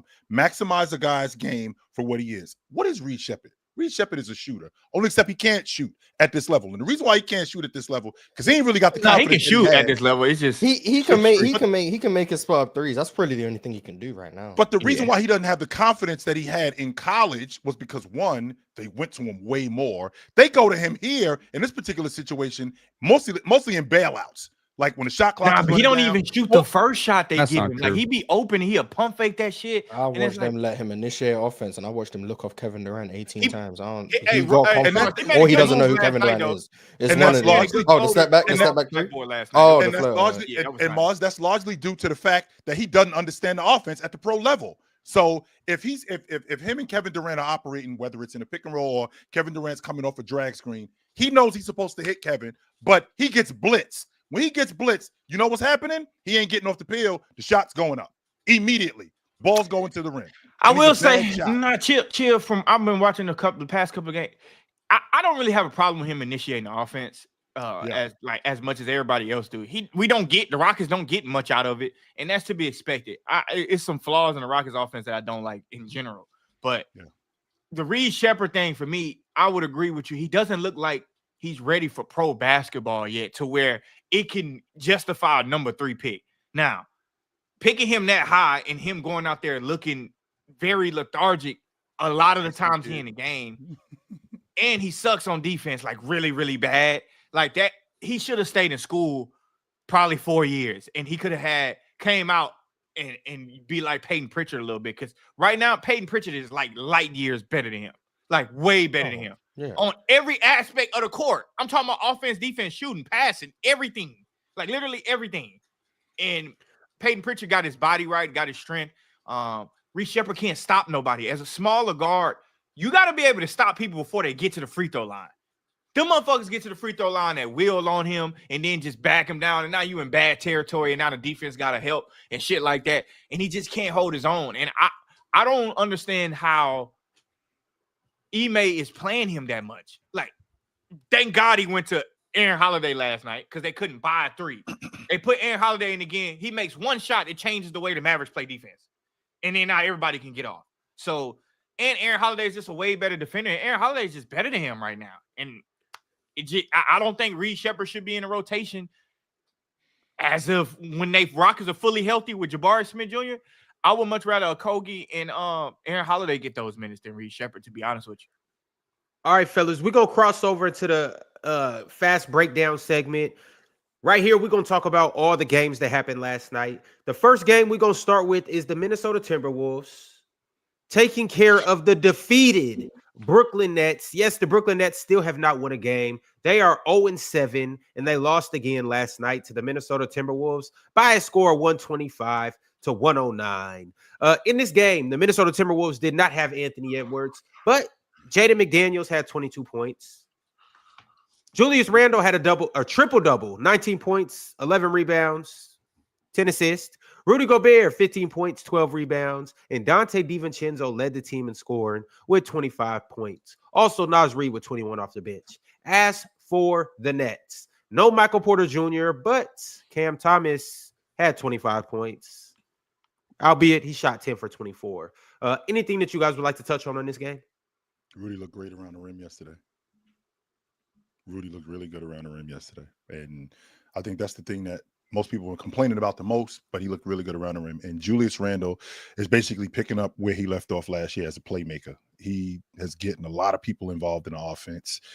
His offense looks like it's coming to him as the game flows. He's not forcing anything. He had a shot in the paint where if he got 2 guys on you, more times than not, he would shoot it and then he would lag back on defense. Instead, he ended up dropping the ball to Rudy and then ran back on defense. That's an effort thing with Julius Randle that I noticed has changed from him. So I like what I saw from Minnesota last night. I liked it a lot.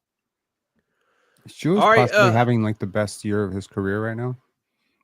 To be honest with you, Payton, I don't think that that's crazy to say. I think that I think he's going to be an all-star this year. I do. I think he's going to make the all-star team. He's been 2-time All-NBA.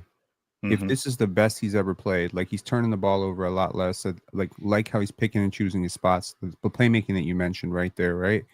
And the fact that he's done this without Ant in so many games. Yeah. Like hey man, when you pay a guy, you never know how a dude reacts to getting paid.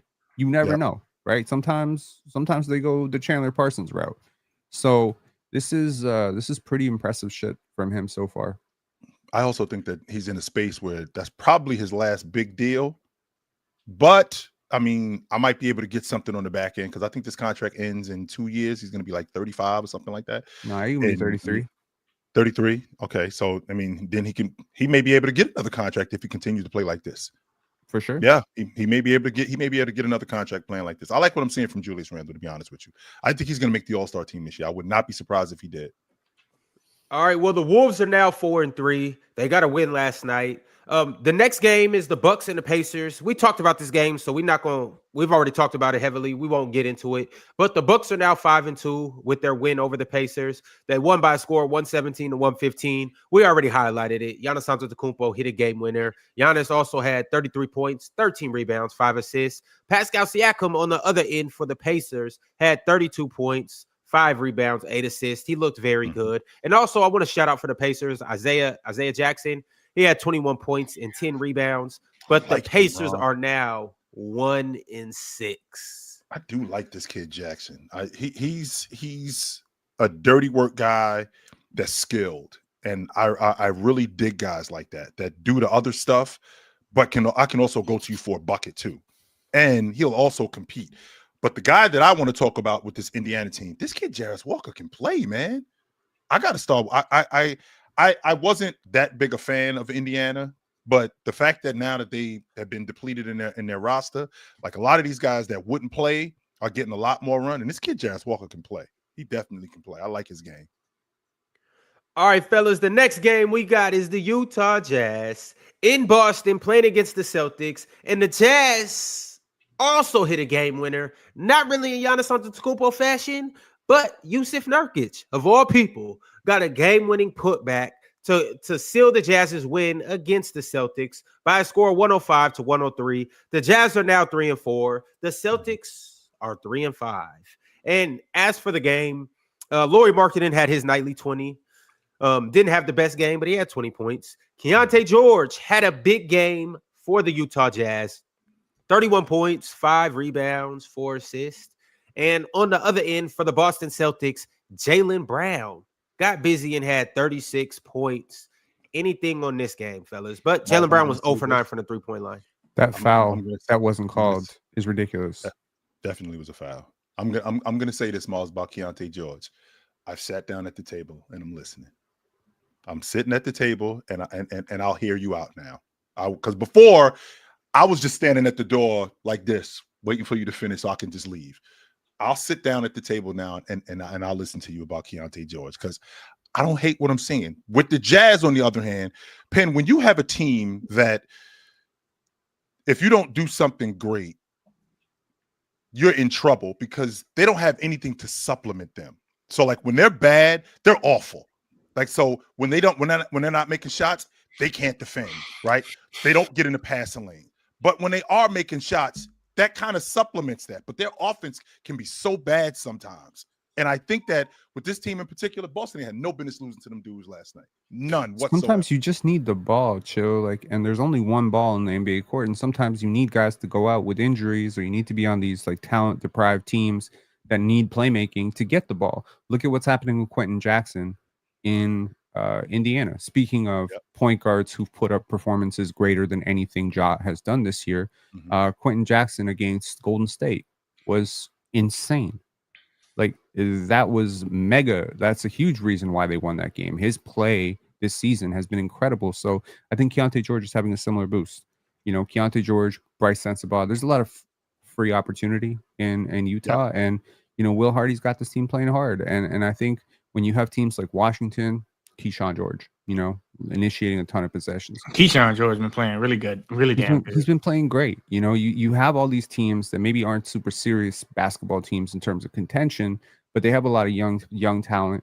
You know, Brooklyn Nets. I don't know how I feel about the Brooklyn Nets right now, but you know, they're not a real serious team. They need to play hard, but that's the only thing I care about when you're a young team and you know you got all this free opportunities. Just go out and play hard, and once in a while you're gonna win a game like this, right? But respectfully to the Jazz, I do not think they should have won last night.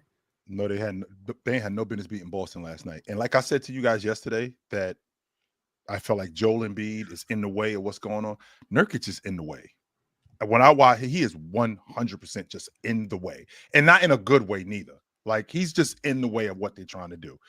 Keontae George gets downhill, gets to the rim, which, by the way, when they're not making shots, they don't offensive rebound. And when they do try to offensive rebound, they are terrible getting back in transition, which would explain why teams get buckets like they do on them. And they fall 12, 15 points in the hole because their transition defense is awful. When we get in the half court, our action actually is pretty good if Nurkic would give me some more energy. If Nurkic would actually face a guy up and bust him and take him to the basket and give me something good. That's not going on with him. I feel like a lot of the stuff that he's doing on offense has been a detriment to them. He will get on the glass from time to time. That's always been his thing, even when he was in Portland. He will get on the glass, but offensively, I feel like he's in the way. I don't know if he's in the way, but Shout out to All NBA Derek White. I just want to do that once again. Shout out to him. Looking like a real All NBA player. All right, fellas, the next game we're going to roll to is the Washington Wizards traveling up to New York and playing the New York Knicks. And the Knicks, well, it was a close game in the first half. And I actually was impressed by the Washington Wizards. And then the second half rolled around, and in that third quarter, the Knicks really just pulled their belts out and was like, y'all some kids, we adults, and they just took care of them boys. The final score was 119-102. The Knicks took care of business. The Knicks are now 4-3, and the Wizards are now 1-6. In this game, what's up? Go ahead, Ron. I'm sorry. Keep going. I apologize. My fault. In this game, the Wizards had 5 players that scored in double digits. Alex Sarr had 19 points, 8 rebounds. Keyshawn George had 15 points. Bilal Coulibaly had 15. Corey Kispert off the bench had 15. Trey Johnson had 15. It just wasn't quite enough. And specifically, Jalen Brunson didn't really have all that great of a game. He had 16 points, 9 assists, but he did it on 17 shots. He was just 6 for 17 from the field. But Karl Anthony Towns was really the difference maker in this game. He had 33 points, 13 rebounds, 5 assists, 2 steals, and he really just had his way against Alex Sarr and the Wizards. Thoughts, fellas? Chill. That dunk that he had on him, that dunk where he put on him in the first half. I mean, I think that was just like a welcome to the league, little boy kind of thing. You know, like he couldn't do anything with him. When Cat goes into the post like that and he starts playing bully ball, there aren't a lot of players who can stop him. There just aren't a lot. It's just the only person that can stop him is Jalen Brunson. But no, the only person who can stop him is himself. Nah, when Jalen Brunson start going 20-20 step back snap. Fuck that. I'm not blaming Jalen Brunson for Cat for getting his game time like 85 times a year. Okay, like there's so many times where he'll have this abysmal performance, so he just stand on the perimeter and just happily, reluctantly take these shots, and he don't look for any contact, and he's not communicating on defense. But then there's these games where something happens with him, you know, it's just like a click goes off in his head, and he's like, wait, I'm 7 feet tall, I'm 270 pounds, and I can do whatever the hell I want on the court, and I'm one of the best players in the world, and he just goes crazy. So it was nice to see that kind of game. I'm gonna agree with Ox on you. I'm gonna quote Ox. Coaches got to coach. We got to coach that shit up. Hey, Cat, stop shooting that bullshit ass 3. You didn't shot 4. Let's take 4 trips down to that big ass box right there. Go right there, Cat. Go park it right there. No, you can take 3s, just don't settle for 3s. Yeah, that's what I'm saying. Those two things ain't the same thing, man. Those two things are not the same. He's the best. According to him, he's the best shooting big ever. He probably is, but at the same time, he probably is close. Right there. Park that dump truck right there on that right block. Hey, clear that corner out.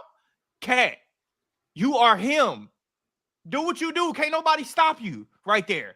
But instead, we want to run this complicated ass pick and roll ghost screen action that Mike Brown want to teach people on, and then they come on and just throw the ball to Cat. And he said, "This is amazing because the defender has to choose. I don't gotta choose shit. You pass the ball to Cat, he shoot a 3. Yay! No, I want back screen." But Jordan, here's the problem, though. The problem with Jordan, the problem with that is to play devil's advocate. Well, you're taking away from my game, right? I'm not just a box player. That's not my game. I want to expand my game. About 3 years ago, and me in this, and you know, with the kids, this was that favorite quote. I don't know where they got this shit from. When coaches used to try to coach them, let me play my game. Let me play my game. They used to always say that shit. Let me play my game. Motherfucker, your game suck.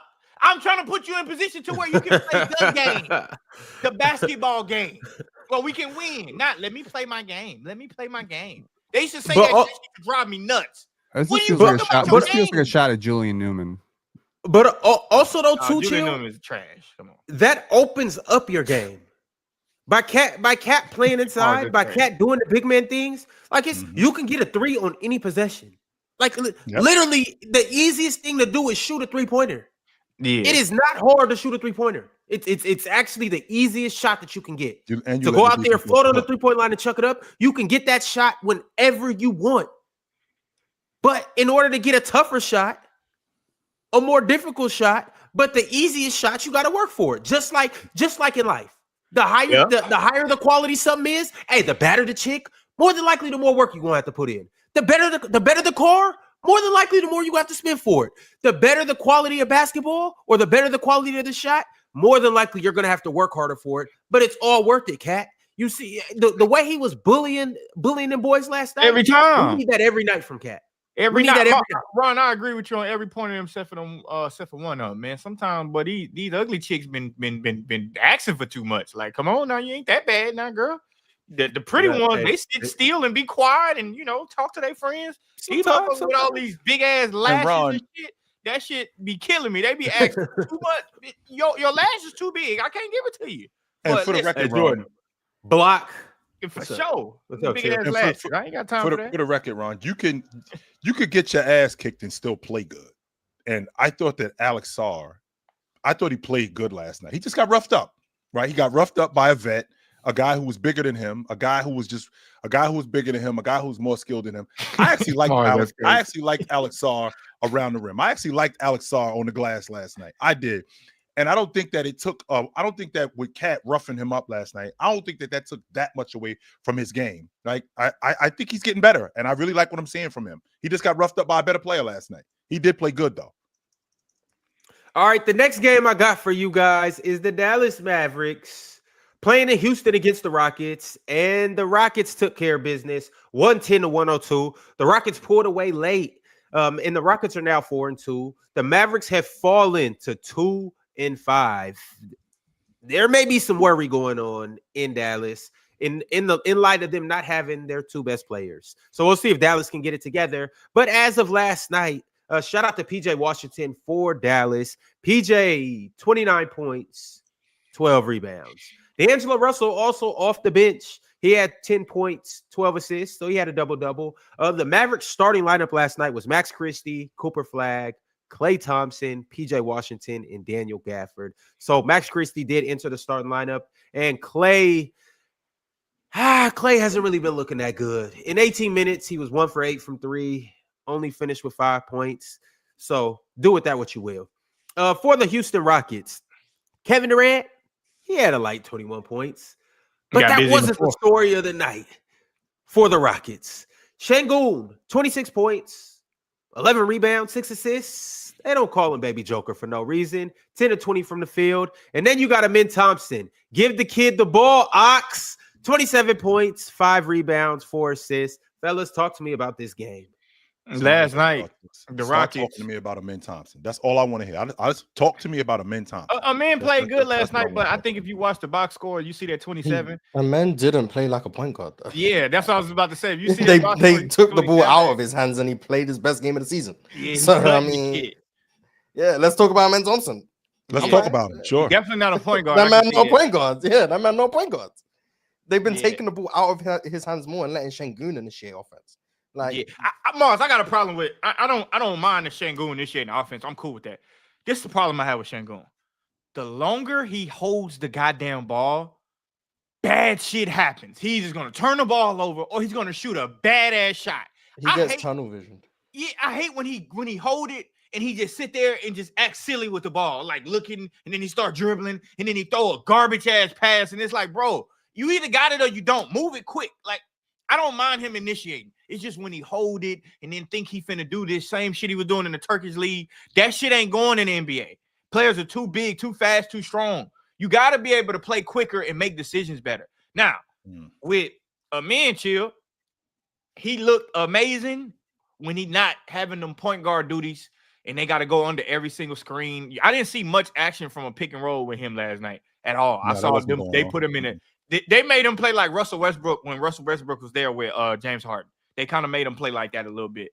And And it worked out for him. He had 18 in the first half. Yeah, I want to say he had 18 in the first half. 20, I think. 20. He those free throws at the, I think 20 in the first half. Kevin Durant did what I said he should do. Close the goddamn game. The game got close. KD called pick and roll action. I think he hit 2 or 3 threes in a row. Like right when they needed it. And it was like, close the damn game. Like that's what KD does. He sat back, he was chilled, and he closed it. But on the other end, the hell are the Mavericks doing? Like, I don't get it. I just genuinely don't get that shit, man. That shit looks horrible. Like, Cooper Flag makes all of his shots in the first half.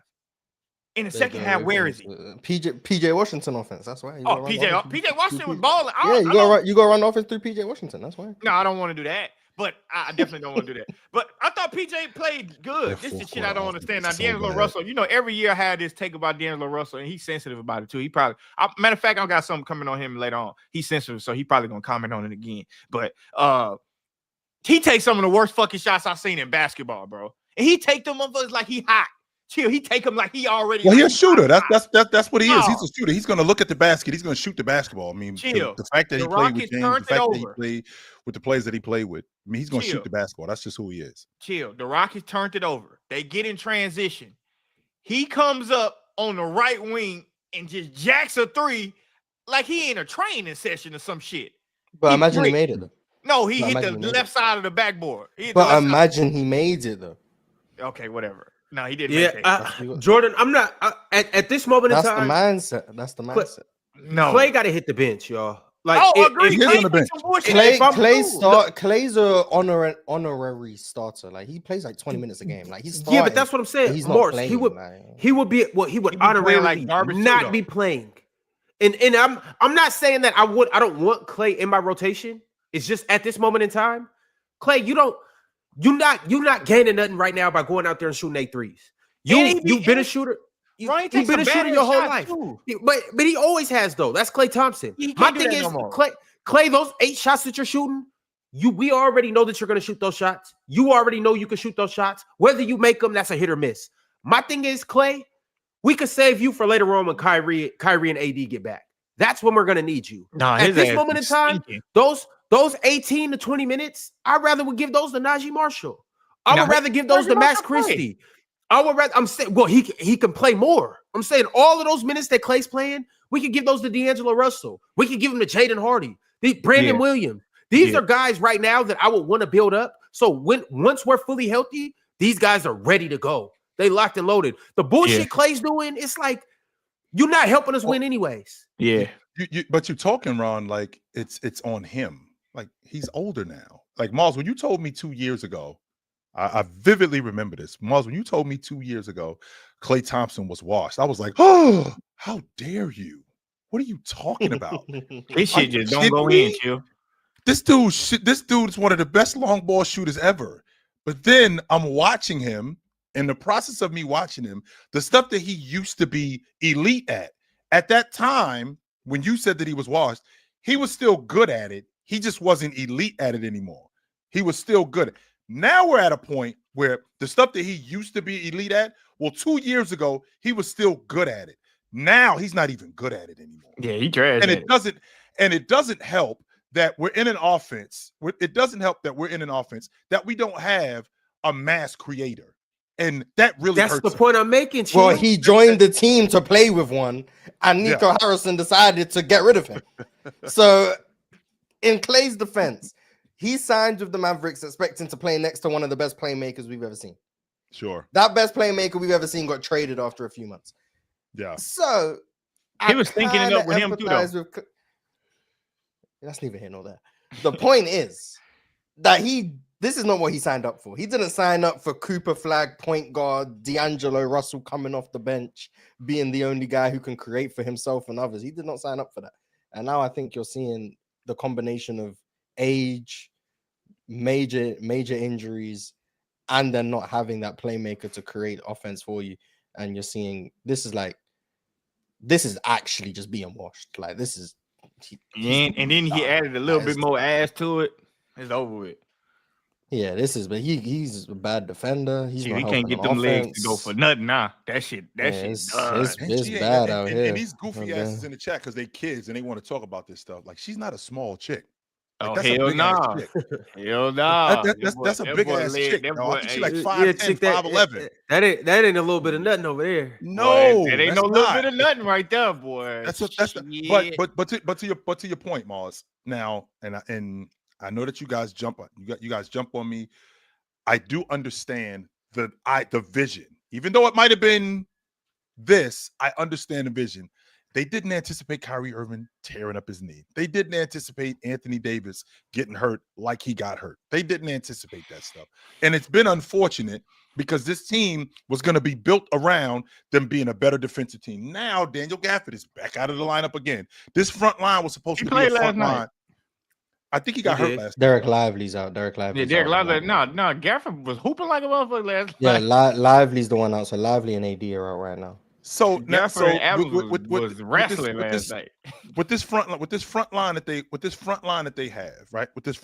have, they were supposed to be an awesome rebounding team. They're supposed to be an awesome defensive team.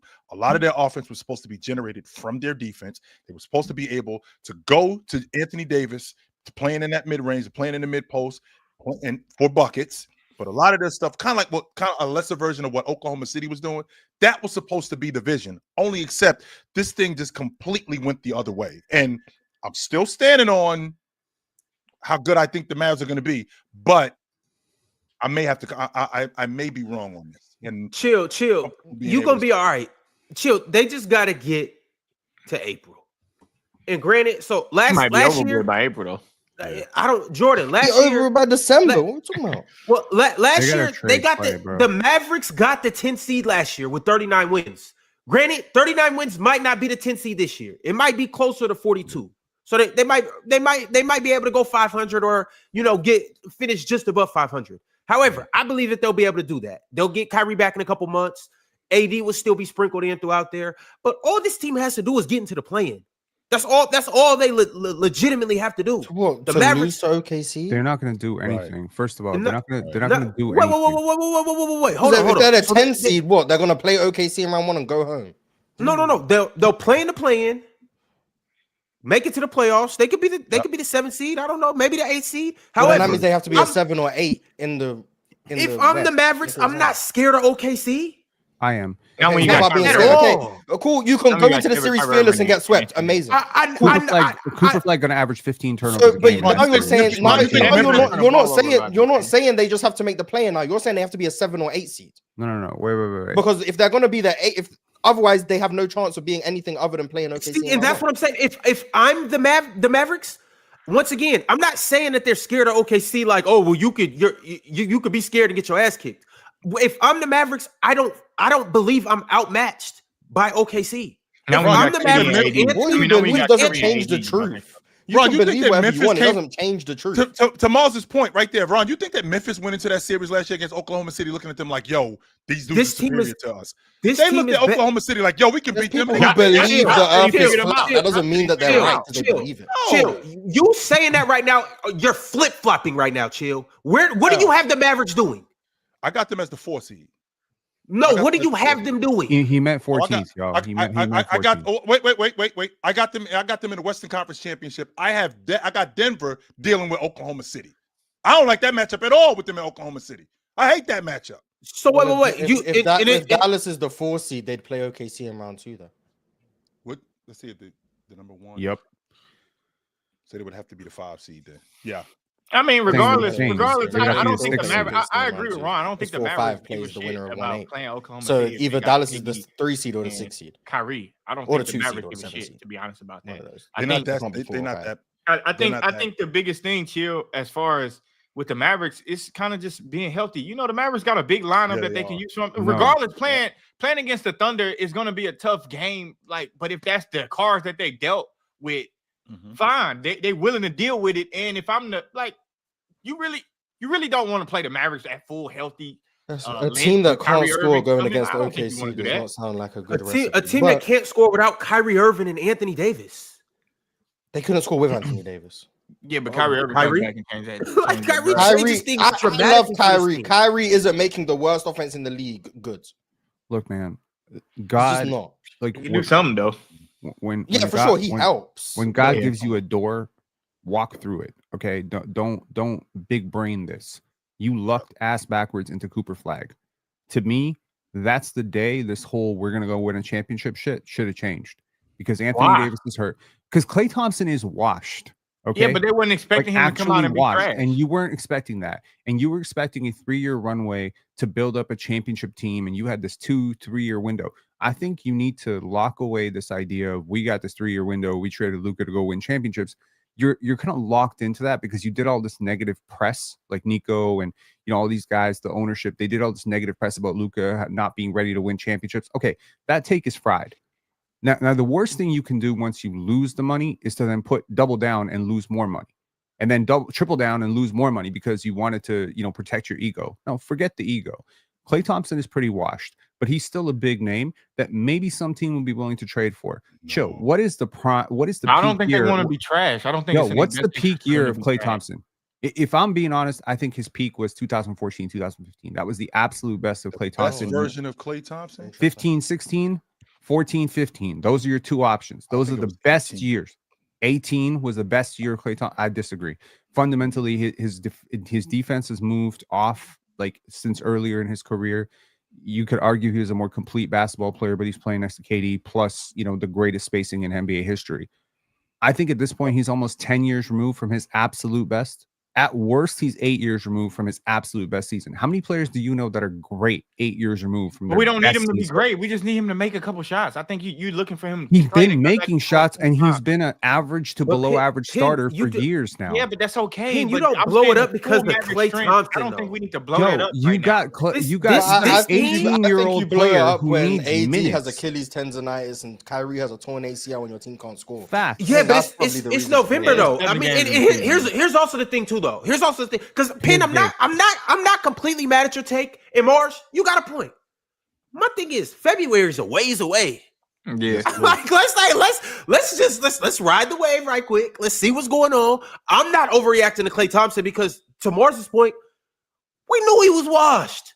We knew Klay was washed when he came back, Yeah, and they won the championship with Golden State. You We gotta knew look at Klay was leverage. washed. You don't have Yeah, leverage. I Look, think once they're you- optimistic you two about Klay too. Klay just missing open shots that you expect him to make. Like Yeah, the percentages You are are- going to go up. He's not going to shoot Yeah. 20 whatever percent. Like he's Nine. going Yeah, to. but Yeah. he's still washed though. Yeah, he's still washed. Regardless, like he's still not going to be able to guard. He still can't do much off the dribble. Like he still sucks. but never he really can been a shoot. good off the Like, I dribble. don't doubt that the guy can shoot. But the reason I'm more willing to blow this up is because I wasn't as high on Dallas before the season. So like, I was never really high on this team, especially going into this year. So now I'm seeing this is clearly not working. I'm fine to move off of it. But if you had actual expectations of Dallas when healthy, I can understand why you would hold on to the optimism of, well, they're still not healthy. Let's wait. Let's see what happens. But I don't believe in this team when it's healthy anyway. So I'm more than fine letting this go because I guess that but I agree with your take because like They're G, I 2 got- and 5 I got right now. expectations for them, and I feel like Dallas potential on defense is definitely going to increase with time. Like I'm not going to overreact to That's 7 where I'm games. at with it. Like, I'm not But you got overreacting. young their players, defense Joe. isn't bad. You got Yeah, Derek exactly. They just Lively. got to score some points, which I feel like that could come in the stretch. Like they definitely got to figure out what they're gonna do with Cooper Flag because with Cooper Flag score all his points in the first half and don't do shit in the second half. Like that's clearly an issue right there. They got to figure out what the rotation is going to be. I think it's time to abandon that goddamn Cooper Flag at point guard shit. Let's abandon that shit. Let's just go allow him to play off the ball, allow him to screen, allow him to spot up, allow him to move around. He don't need to be a creator. Well, they've been doing that more, to be fair, with D'Lo in the lineup, Brandon Williams as Yes. well. That allows Coop off the ball. So, But like, even it's similar with the when- even Mentos then, and he stuff. don't- They're doing it more. The issue is the team still can't score. But like, because they they are don't doing it. feature him more. particularly They in the don't fourth feature quarter, Cooper because Flag a lot of times their offense Zeus is not that offense good offensively. gets them. Yeah, I think that's what the problem is, because their fourth quarter offense, they don't really have anybody or anything to go to consistently where they can at least keep up. That's why teams end up with the guys they have. Houston is a prime example of that, where they have guys that at the end of games they get separation because we got guys that we can go to and get consistent buckets. If you have somebody on your crew like Kevin Durant or Sengun, where I can go to you 2-3 straight trips and get something positive, you're going to be successful. I'm watching this Dallas team. We get late in games. I watched them against Detroit. They don't have anybody that they can go to consistently in the meat and potatoes of the game where we can just get a bucket and I can rely on you. They don't have that right now. Chill. NBA players are not stupid. Every single person in the locker room got the message when they started Cooper Flag at point guard that this is a development run for Coop, right?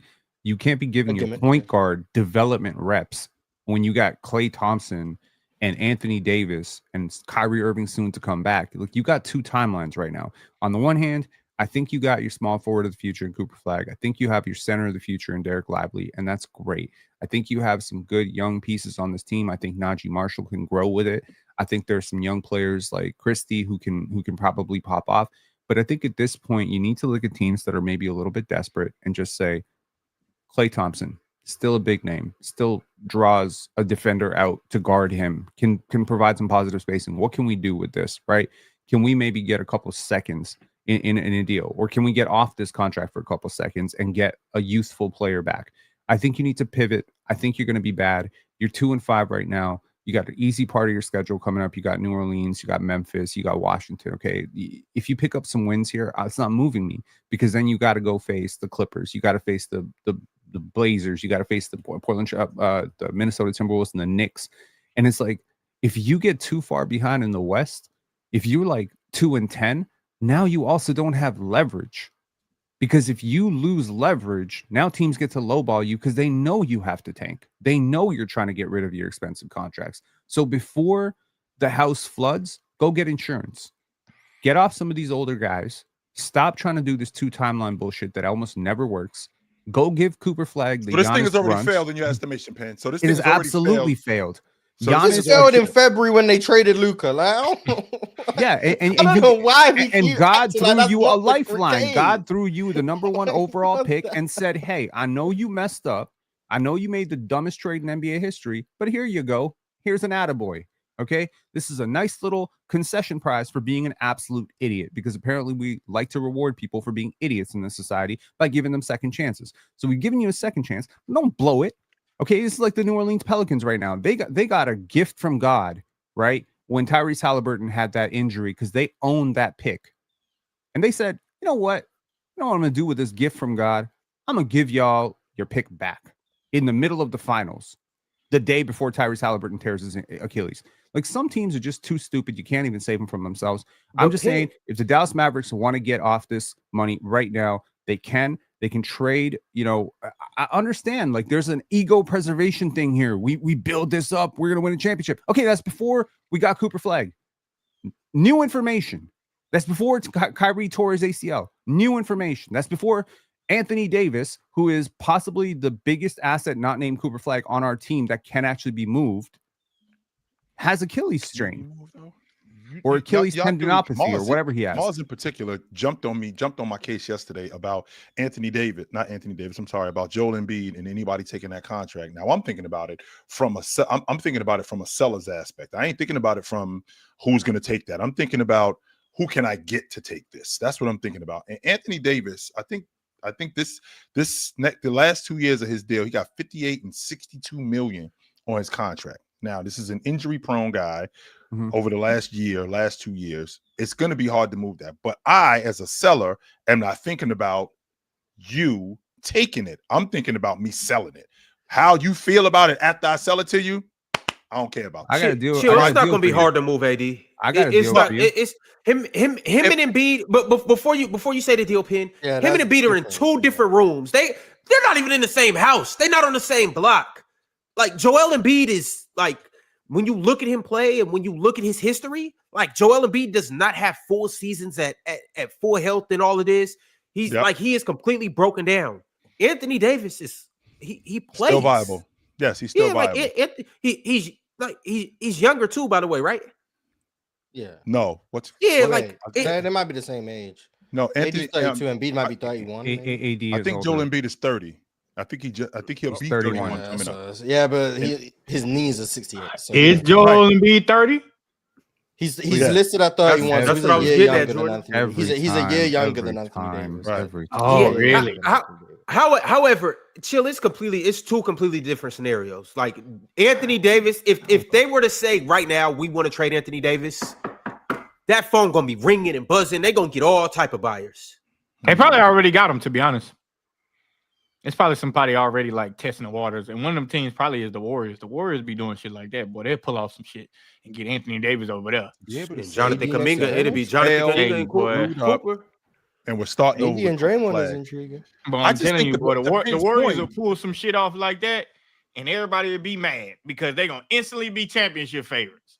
So I just think, and they did make a mistake, because if this is what it's going to be moving forward, they did make a mistake.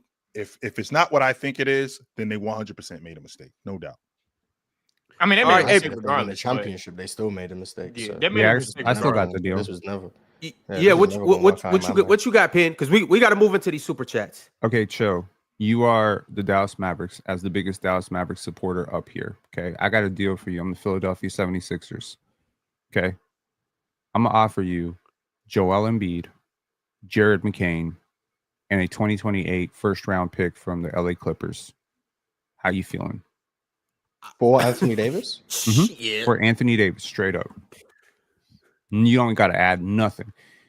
So you get a dynamic guard who was on the verge of winning Rookie of the Year last year. You get a first round pick. No, you want those, and you And get a Joel better player Embiid, than Anthony Davis. Yeah. and you get the better player. But we don't know if he's going to be medically retired. And if he medically retires, you get the tank. But hey, you wait this out 6 months. Lord help you. AD tears his Achilles. This deal is off the table. So I'll take it. Hey, chill. there you go. Fast. I'm talking There about you quick, go. fast. There you go. And that's the deal, because it helps both teams for real.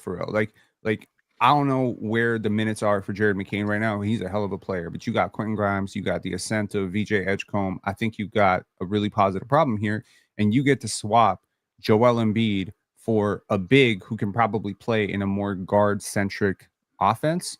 And you got an opportunity right now in the Eastern Conference because you pretty much like able to move Anthony Davis into that Joel Embiid role. Embiid, though, the thing about Joel Embiid is feast or famine, because I'm very confident that I'm not going to get that much more time left with him. I know that, and this window that I have to concede to the idea that this is over.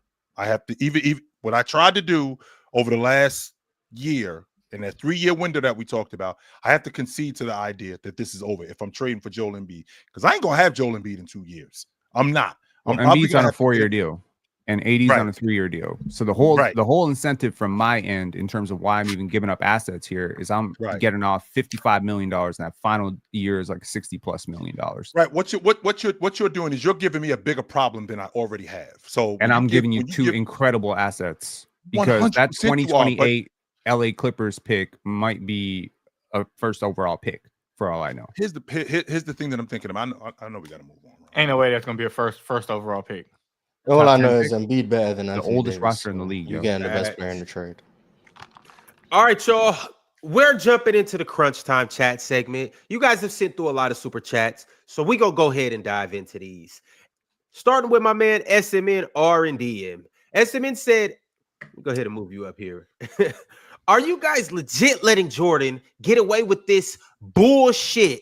He said Luka can pass, but he not a playmaker. Come on, man. FFS? What does that mean? For fuck's sake. There you go. Would anybody Y'all know what just- that means? Y'all Did just Jordan talk say the that? talk I don't ever remember sometimes. hearing Jordan say that. Bron making the Lakers better. Simple as that. I Yeah, don't people ever just remember hearing you say that. people Jordan. just like to, in the words of Swiper, just get on my penis. But I definitely didn't say no shit like that. But hey, Yeah, man, I heard you say it, Oh, though. but I heard you say that. You said opinions? You heard I heard him heard say you. that Luka can pass, but he's not a playmaker. Yeah, that's exactly what I heard. Those words exactly. So What? that's I don't under ever estimate. remember hearing Jordan say some shit. I'm like saying, that. I did then. Fuck it. That's because you guys don't really listen.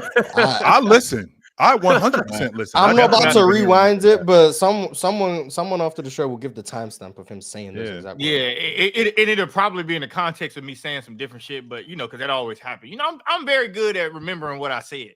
But first of all, Luka can pass, but he's not a playmaker. Is that what I said? Or did I say he don't want to? Find the timestamp. Is that what I don't said? know. Or if I That's said what he I'm don't saying. want to? I Find the don't know. timestamp. Oh, okay. Well, We fuck heard it. it, I though. said it. I That's said cool. it. I mean, I ain't never Yeah, scared of stand nothing. on I it. said. Yeah.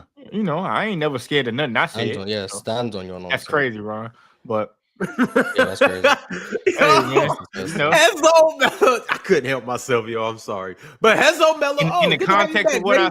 in the context of what I said though about Luka being a playmaker, if you dumb enough to like think like that's what I was talking about after listening to what I said, then you just a dummy and you just a Luka fanboy and you wish Luka had a crush on you like you got a crush on Luka, but he don't. So it is what it is. He don't got a crush on you.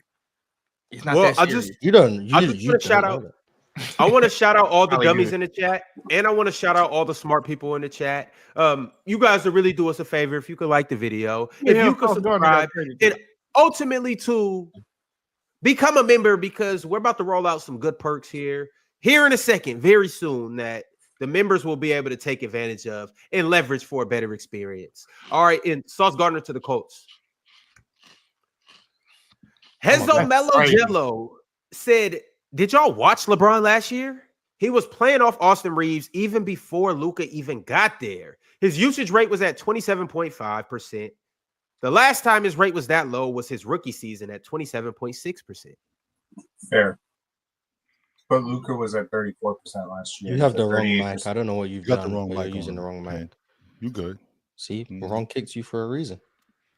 My bad. That's why. Now you There got you go. That's why I asked you not to kick me. Shit. StreamYard But sometimes. that was my fault.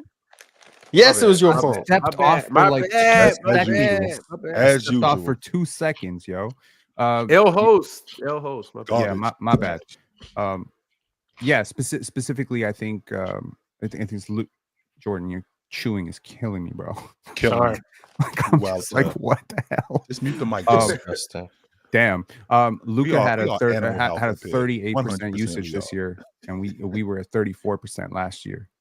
Mhm. So I mean, it will go down, but I don't want it to go down right now. He's scoring at an elite rate. I'm actually trying to figure out what happens when he starts hitting threes, because he starts hitting twos and keeps around above 70%, and he starts hitting threes at like 35%, and he keeps taking all these threes. Like he averaging 45. Pin, like for real. We'll average 50. Hey. Not weird. I kind of hate to say this, but as a basketball fan, I kind of love to say this. The Lakers are the best show in the NBA right now. The Lakers I are ain't the even mad best at show it. in the NBA. And LeBron ain't even got back yet. Hey, Showtime. Showtime is back. Showtime is back. The way Austin Reeves playing, when LeBron come back, Luka Doncic, like, hey, Showtime is back. Is JJ Redick like a lock to win Coach of the Year right now? Like, would he be your pick right now? Because what he's done without all the dudes that are missing, and the fact that he's got them playing this well, and they're beating teams regularly that they don't have any business beating. Over Doc Rivers? Maybe Miss Johnson. Definitely the coach in Chicago. Oh, yeah. Billy Donovan? Definitely Yes, Billy Donovan.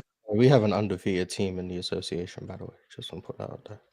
Yes, That we do have doesn't count. undefeated. Yeah, but that don't count. nobody's That don't count. impressed. That team that's been dealing with so many injuries, but they keep winning Also, and no one's even bringing them up. a little bit of. Are you talking about the Oklahoma City Thunder? Moss, I watched the Miami Heat in the 2012-2013 season with 28 straight games. They told Eric Spoelstra, nah, you ain't the best coach in the league. No, you're not. Show, you know who's You're not. You know who's not winning Coach of the Year? Willie Green. Do you know that the Pelicans became the fastest team to 3 30-point blowouts in NBA history? Damn. Ooh, 3. nice. Good bit of history. Fellas, right? That's actually NBA history, not just Pelicans history. Nice. Fellas, I got breaking news on 2 different fronts. First, the Cleveland Cavaliers all-star point guard Darius Garland will be making his season debut tonight against the Philadelphia 76ers. We'll obviously be on playback, so we the might Sixers play the Bulls. Yeah, so that's not happening. what are you talking tonight. about? Oh, then it's not tonight. It's Wednesday. My bad. It's Wednesday. Yeah. I'm sorry. Just It's Wednesday. So tomorrow, Darius Garland will potentially be making his debut, and also De'Aaron Fox will potentially be making his debut tomorrow as well. So we got 2 all-star point guards getting back into the mix. Bring back the other point guard. That's smart. I heard Jared McCain might be making his debut tonight against the Bulls. I heard. Three all-star point guards. Exactly. When he gets traded to the Mavericks, man. No. All-star on the Sixers, so that'll be fun. Okay. Yeah, there you go. All right, we got another super chat from the guy. The guy said, "Say it with me, guys. On 3. 1, 2, 3. Giannis, Cena, Ugo, Antetokounmpo is the best in the world." You hear me? The best in the world.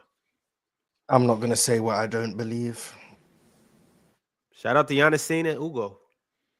He cool though. He decent. All right, the next super chat I got is from, here we go, a Hall of Famer.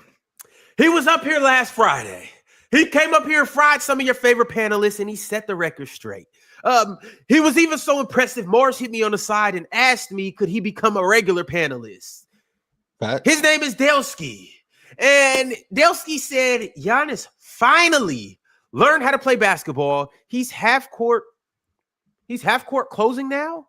He might finally be my best in the world. And Jordan owed me about 300. He told me to bet all the Jake LaRavia unders. Hey, Delsky, my bad. My bad. Jake LaRavia heard me and said, "Fuck that dude. I gotta go crazy. He didn't do shit last night though. Why y'all want to say that? He ain't do nothing last night. He played still well. probably hit his over though. He played I'm well. not gonna lie. Are we really gonna victory lap every time Jake LaRavia don't score 20? Yeah, I'm sick of this shit. Y'all wait 5 games pass by, and this man have 2 good games, and y'all call me out. What about the other shit? What about when Jake LaRavia scored 25, 40% of the time? Hell yeah, people gonna victory lap that. What the hell is Jake LaRavia? Y'all wait till 5 games go by. He go game 6 or 7, and he play good. Yo, And y'all gonna call me out. It's some bullshit.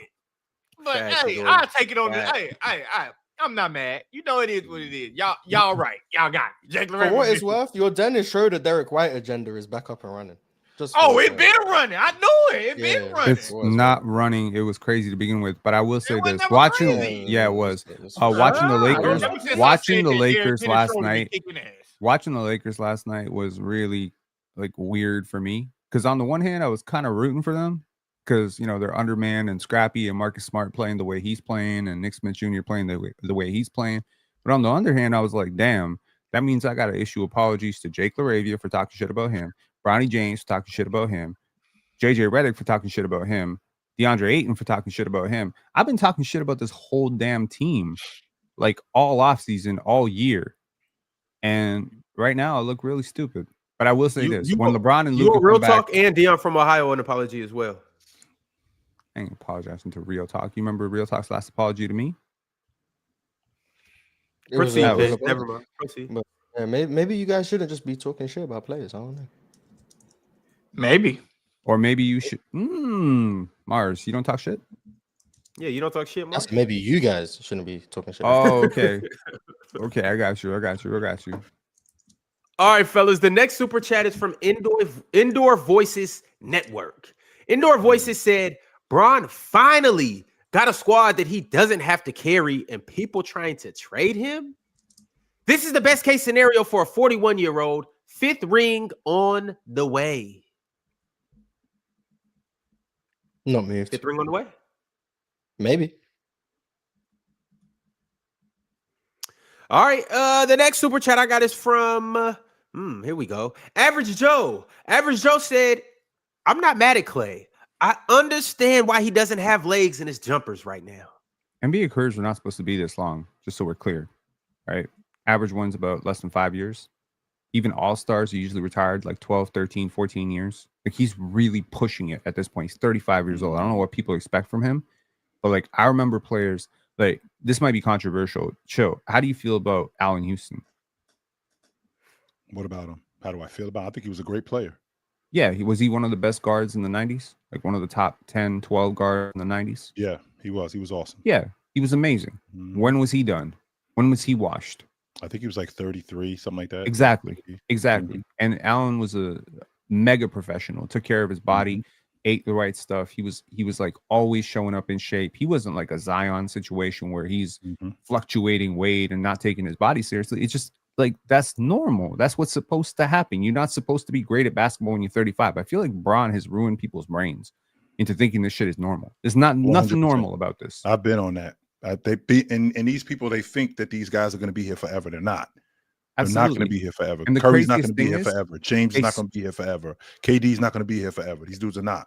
But They're they not. still look like they used to look. Like I remember that weird feeling of like watching Tracy McGrady and Vince Carter towards the end of their careers, and I'm like, they still kind of look like the guys who used to drop 25 on the regular, but they're not that dude. And it's like when that cliff comes, it comes, you know. And for some guys, it comes at 25. Let's be for real. There's a lot of guys. Happened to Tracy McGrady. Tracy McGrady fell off a cliff. John Morant fell off a cliff. That's another guy who fell off a cliff. All right, so King Bo sent through another super chat and said OKC is projected these picks: number 10, 14, 23, 29, and 36 picks in this year's draft. I love my GM. I think they're gonna get off of Hartenstein after this year, which is cool. I mean, Hartenstein just signed an extension for like 60 million or 40 million, some shit like that. Then he signed a crazy. Well, they signed him for 3 years, but the last one was a team option. But I feel like they would get off of him, especially if they win a championship this year. I feel like they would get off of him, and just draft or trade that pick. They could package Hartenstein in that pick, and they could trade that shit for shit. Which one? 80, 14. Trade it for goddamn Anthony Davis. Like I'll trade all those picks in next year's draft. For And Hartenstein. And what y'all want Wiggins too? Y'all want AJ Mitchell? Who y'all want? Who y'all want to win? What? Y'all want Ron? Payson What you doing Wallace? that for? Why are you Y'all doing want that? Payson? For Anthony For Davis. Anthony Davis? What do you mean? Why am I doing that? You don't even have to do all of that for Anthony Davis. You don't need him. Am I not? Hartenstein. No, you don't need him. At all. Why not? They don't need nothing. They don't need nothing. They can just But build if we shit. They're 7-0, and their second best player hasn't played yet. Yeah, they The don't third need best player's nothing. barely playing. But they have to. But they don't need nothing. But Hartenstein. I mean, but Anthony Davis is better than Hartenstein. That's number one though. You have an assortment of riches that you're not gonna use. I know Mars is trolling, but Penn, are you out of your damn mind? Penn, it's no way you telling me that Hartenstein is better than Anthony Davis. No, of course not. Oh, okay. I was about to say. There's no way you about to say that. He's not saying that. But Ron, I think where the divide is with us, Ron, is I like, thought you said something that you did. My bad. okay, Ron, you got a window when you're dealing with a championship team, no question about it. But remember who we're talking about, Ron. We're talking about the Oklahoma City Thunder. This ain't New York, right? This isn't Miami. This isn't Los Angeles. We need our draft picks. How you think we got here? How you think we got J-Dub? You don't need you ain't got 5 roster draft spots. picks. You're You don't not gonna need use 6 them. draft picks. Did You're you not not read that? 10, I did. 14, I think it was 19, In 24, one draft, by the way. 36. In one draft. I got some of those numbers off, but that's all in one draft. That doesn't. Yeah, you're not that's going to sign factored in. 5 rookies. They don't even have enough roster spots. Man. Yeah. That's not Right? factored in And Thomas Sorber that they drafted last year. That's not factored in the kid that you think is the best kid in the NBA. That's not factored in the picks that they got in 2027, 2028, 2029, 2030. Chill. They have 50,000 picks. They don't need them. They got players on their team that they don't need. J-Dub isn't even here yet. I will give up Anthony Davis for Isaiah Hartenstein, and you can pick any 3 people out on this team outside of Chet, SGA, and J-Dub. Any 3, whoever you want. I don't give a damn. What y'all want? Y'all can take any pick y'all want in any of these 3 players for Anthony Davis. Why am I signing up for 3 years? Because it's Anthony Davis. That's why. Because you don't understand the CBA, Ron. Because you are signing up for you can't 3 have years. 4 max players, yo. What are you talking about? You can't have Shea on a super max, J-Dub on a max, Chet on a max, and J-Dub might be on a super max this year, by the way. I don't know if he's going to play enough. And also Anthony Davis on a max contract. Anthony Davis makes a lot of money. I don't know if you know this, but he makes a lot more money than Isaiah Hartenstein. There's no 3 contracts on your team that could even make up the gap in that. All right, Penn, you might not be able to do that. And Penn, you might not be able to do that. And if you can't do that, okay, that's understandable. All I'm saying is, when I brought it up, Chill scoffed at it like that's something you wouldn't do if you could do it. If you could do it, you do that. Okay, but here's the problem that I'm having. The problem I that I'm having. Scope. AD can stay over there in Dallas, man. He just this. Mark, you just say this you wouldn't season. do it? Just this season alone, Ron. No question about it. All right, just this season alone, just this draft. I got 5 ones. right? I got 5 ones. I got the 10. I got the 14. That I don't need. 20. I got the 10. I got the 30. I got 10, 14, 19, 23, and 29. That's crazy. Okay. That's some Of 2K the- shit of- right there. And 36. That's the type of and- shit I used and to do on 2K. I and used of to those dust it off picks, and get every pick. of those picks, of those Warriors, picks, I swear to God. of those picks, I'm like you said, Ox. I mean, like you said, Moss. I'm not going to sign 5 rooks, right? So I can take some of these picks and use them for maybe some young talent. But I 100% need these because it's You Oklahoma don't City. Need not gonna those get- picks, chill. I am. You can Here's, pack what those I, picks. here's why I need these picks, Ron. I need these Yeah, picks for Anthony because- Davis. No, to move up in No, the I draft. don't need them for Anthony Davis. I need them because it's Oklahoma City. I'm not getting guys to come here outside of the draft or trades. I'm not. And I'm talking about young guys because SGA's not going to be here forever. J-Dub ain't going to be here forever. Hartenstein's not going to be here forever. Chet's not going to be here forever. And this is the core of my team. And Hey, I you got understand him. You got him for 5 years, chill. You just re-signed all 3 of those guys. I hope I You got hope. them for 5 Why? years. How they gonna Yes. leave in 5 years when they're under contract? Okay. Am I gonna trade him? Okay, first and foremost, just because I got you under contract does not mean that in 2 years this can change drastically. That does not mean that this can't change drastically. We've seen it. How many times did you hear me, Ron, after the 21 season go, yo, the Milwaukee Bucks are winning the NBA championship with Drew Holiday, with Middleton? How quick did that change? How many times did you hear me say the Boston Celtics are winning the NBA championship next year? How quickly did that change? With the crew that you got right now, even though these guys are young, this could change quickly. And again, let's not forget, Oklahoma City could turn into Utah real quick if I don't keep these draft picks and do it the right way, as opposed to just handing it over for guys like Anthony Davis, who I'm not sure, even though he's a fantastic player, who I'm not sure is going to hold up 3 years from now. Now I gave you all of them picks that I need to continue to build my team up. All right, well, hey, keep drafting and putting players in the G League then. You could do that as well. I mean, shit, they're gonna be the first team to have the lottery picks, all top 10 lottery picks in the goddamn G League. They're gonna have a team full of them motherfuckers. Okay. They're gonna be beating the shit out of people. They're gonna have to make them an NBA team. They're gonna have to replace them with the Brooklyn Nets. That's what they're gonna have to start doing. Who would say no right. to this deal? Like, I'm just Pick- curious. Pin, we Okay, got to move go on. Though. I got to Go get to ahead. this $50 super chat, and then Okay, we go got to ahead. get to our segment. Anna Monica Studios sent What does through a that mean? $50 super chat, and he said, "WTG." Does anybody know what WTG means? What's good? That's what the fuck that mean? What? I'm assuming. WTG. No way that mean that. The Mavericks may have had a bad start, but both teams have not done anything after the trade. Also, LA has not proven to us that they can be healthy in the regular season or be a solid playoff defense with Luka. For the short and long term, Dallas over LA. It means way to go. My bad. Wow, would you have like Thank a you. urban Anna Monica. dictionary for abbreviation? I need that shit because I apparently them kids be texting me in the group chat and I'd be like, bro, say this shit in English, bro. Like I need that glossary. Y'all give me the new glossary that I got to keep up with the abbreviations. They abbreviate anything. They abbreviate their name. Good. When did the Oklahoma City Thunder, Ron, when did the Oklahoma City Thunder, like, when did they accumulate all of these picks? Because we're going into 25 and 26 season, right? Like, is it maybe as far back as, like, what, 22 or something? Paul like George, Russell Yeah. Westbrook, Yeah. Chris Paul. Yeah. It's mainly those three, right? Did they get Right. anything from KD? No, because KD left in free agency. Yeah, KD Yeah, it was left mainly in those free three. agency. So basically, since essentially since Al Horford. 2019, they did get that.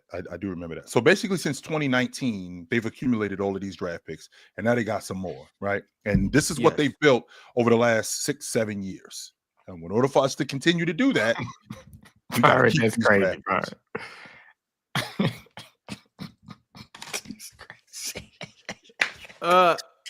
Does anybody want to address this super chat from Anna Monica?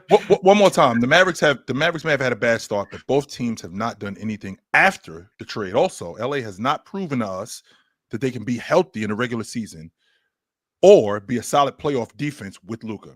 For the short term and the long term, it's Dallas over Los Angeles.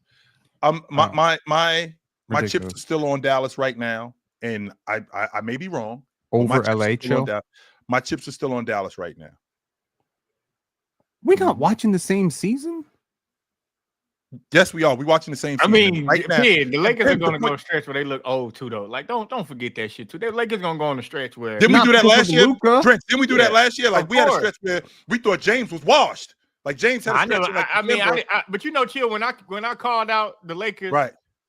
the Mavericks. I mean, the Lakers fans got on me. So you know, that's Yo, just how it goes. They're gonna go through a stretch too. I'm not even kid. trying to disrespect Anthony Davis because y'all know I love Anthony Davis, especially when related to Chris Bosh. I love Anthony Davis. A lot of respect for Anthony Davis. But if Yep. right now the Dallas Mavericks said, "Oops, we made a mistake.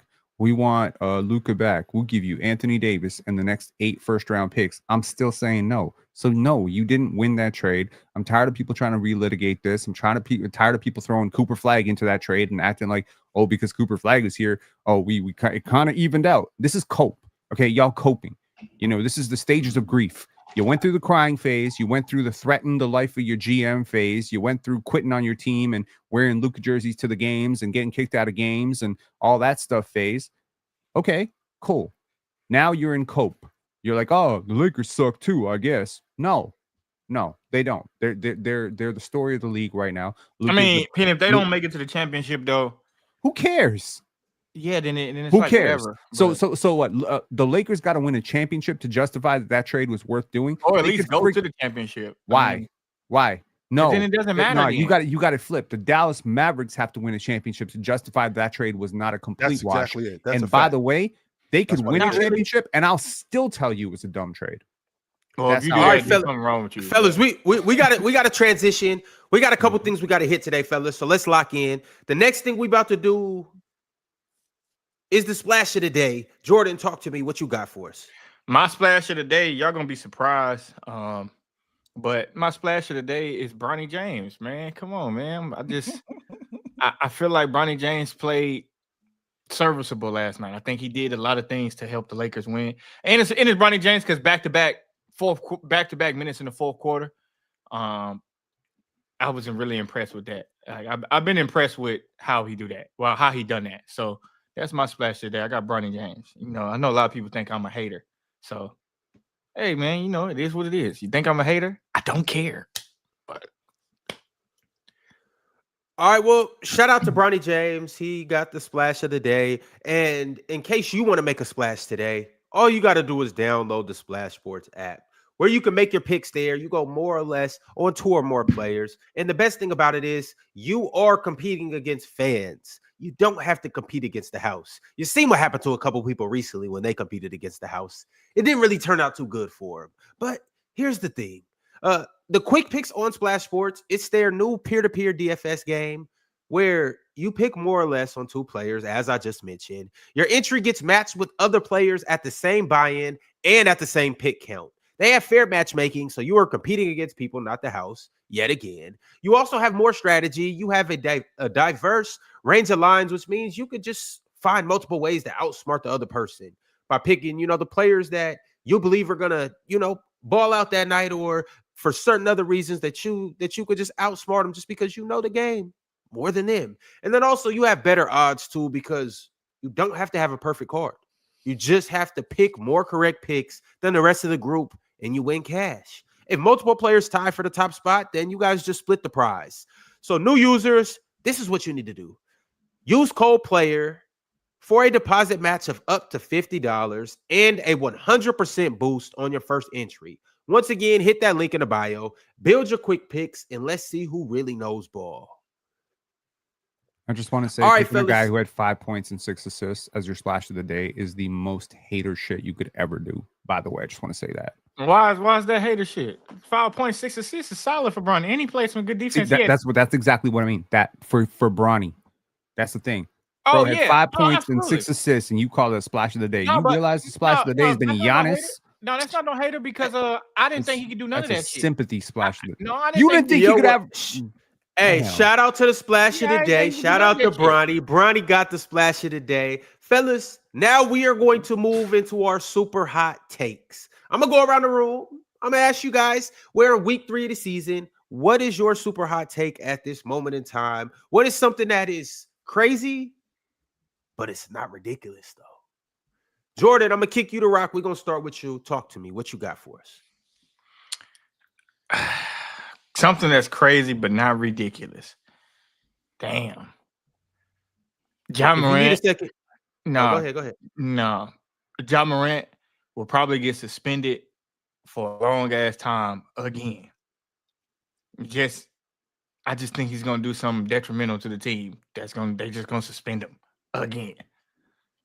It just doesn't look like that relationship is gonna work, and it doesn't look like Ja is going to be what's the word I'm looking for? Cooperative throughout this whole thing. And it's sad because I was rooting for Ja. That shit just break my heart every time I see his ass do these damn press conferences and that shit look like that. So I think he's gonna get suspended for a long time. But All right. Damn, Ja, you better get it together quick. Pin, what's your super hot take as of right now? My super hot take is that Julius Randle. Do I really want to waste my super hot take on Julius Randle? I'm not even. that's some hater shit right there, Pin.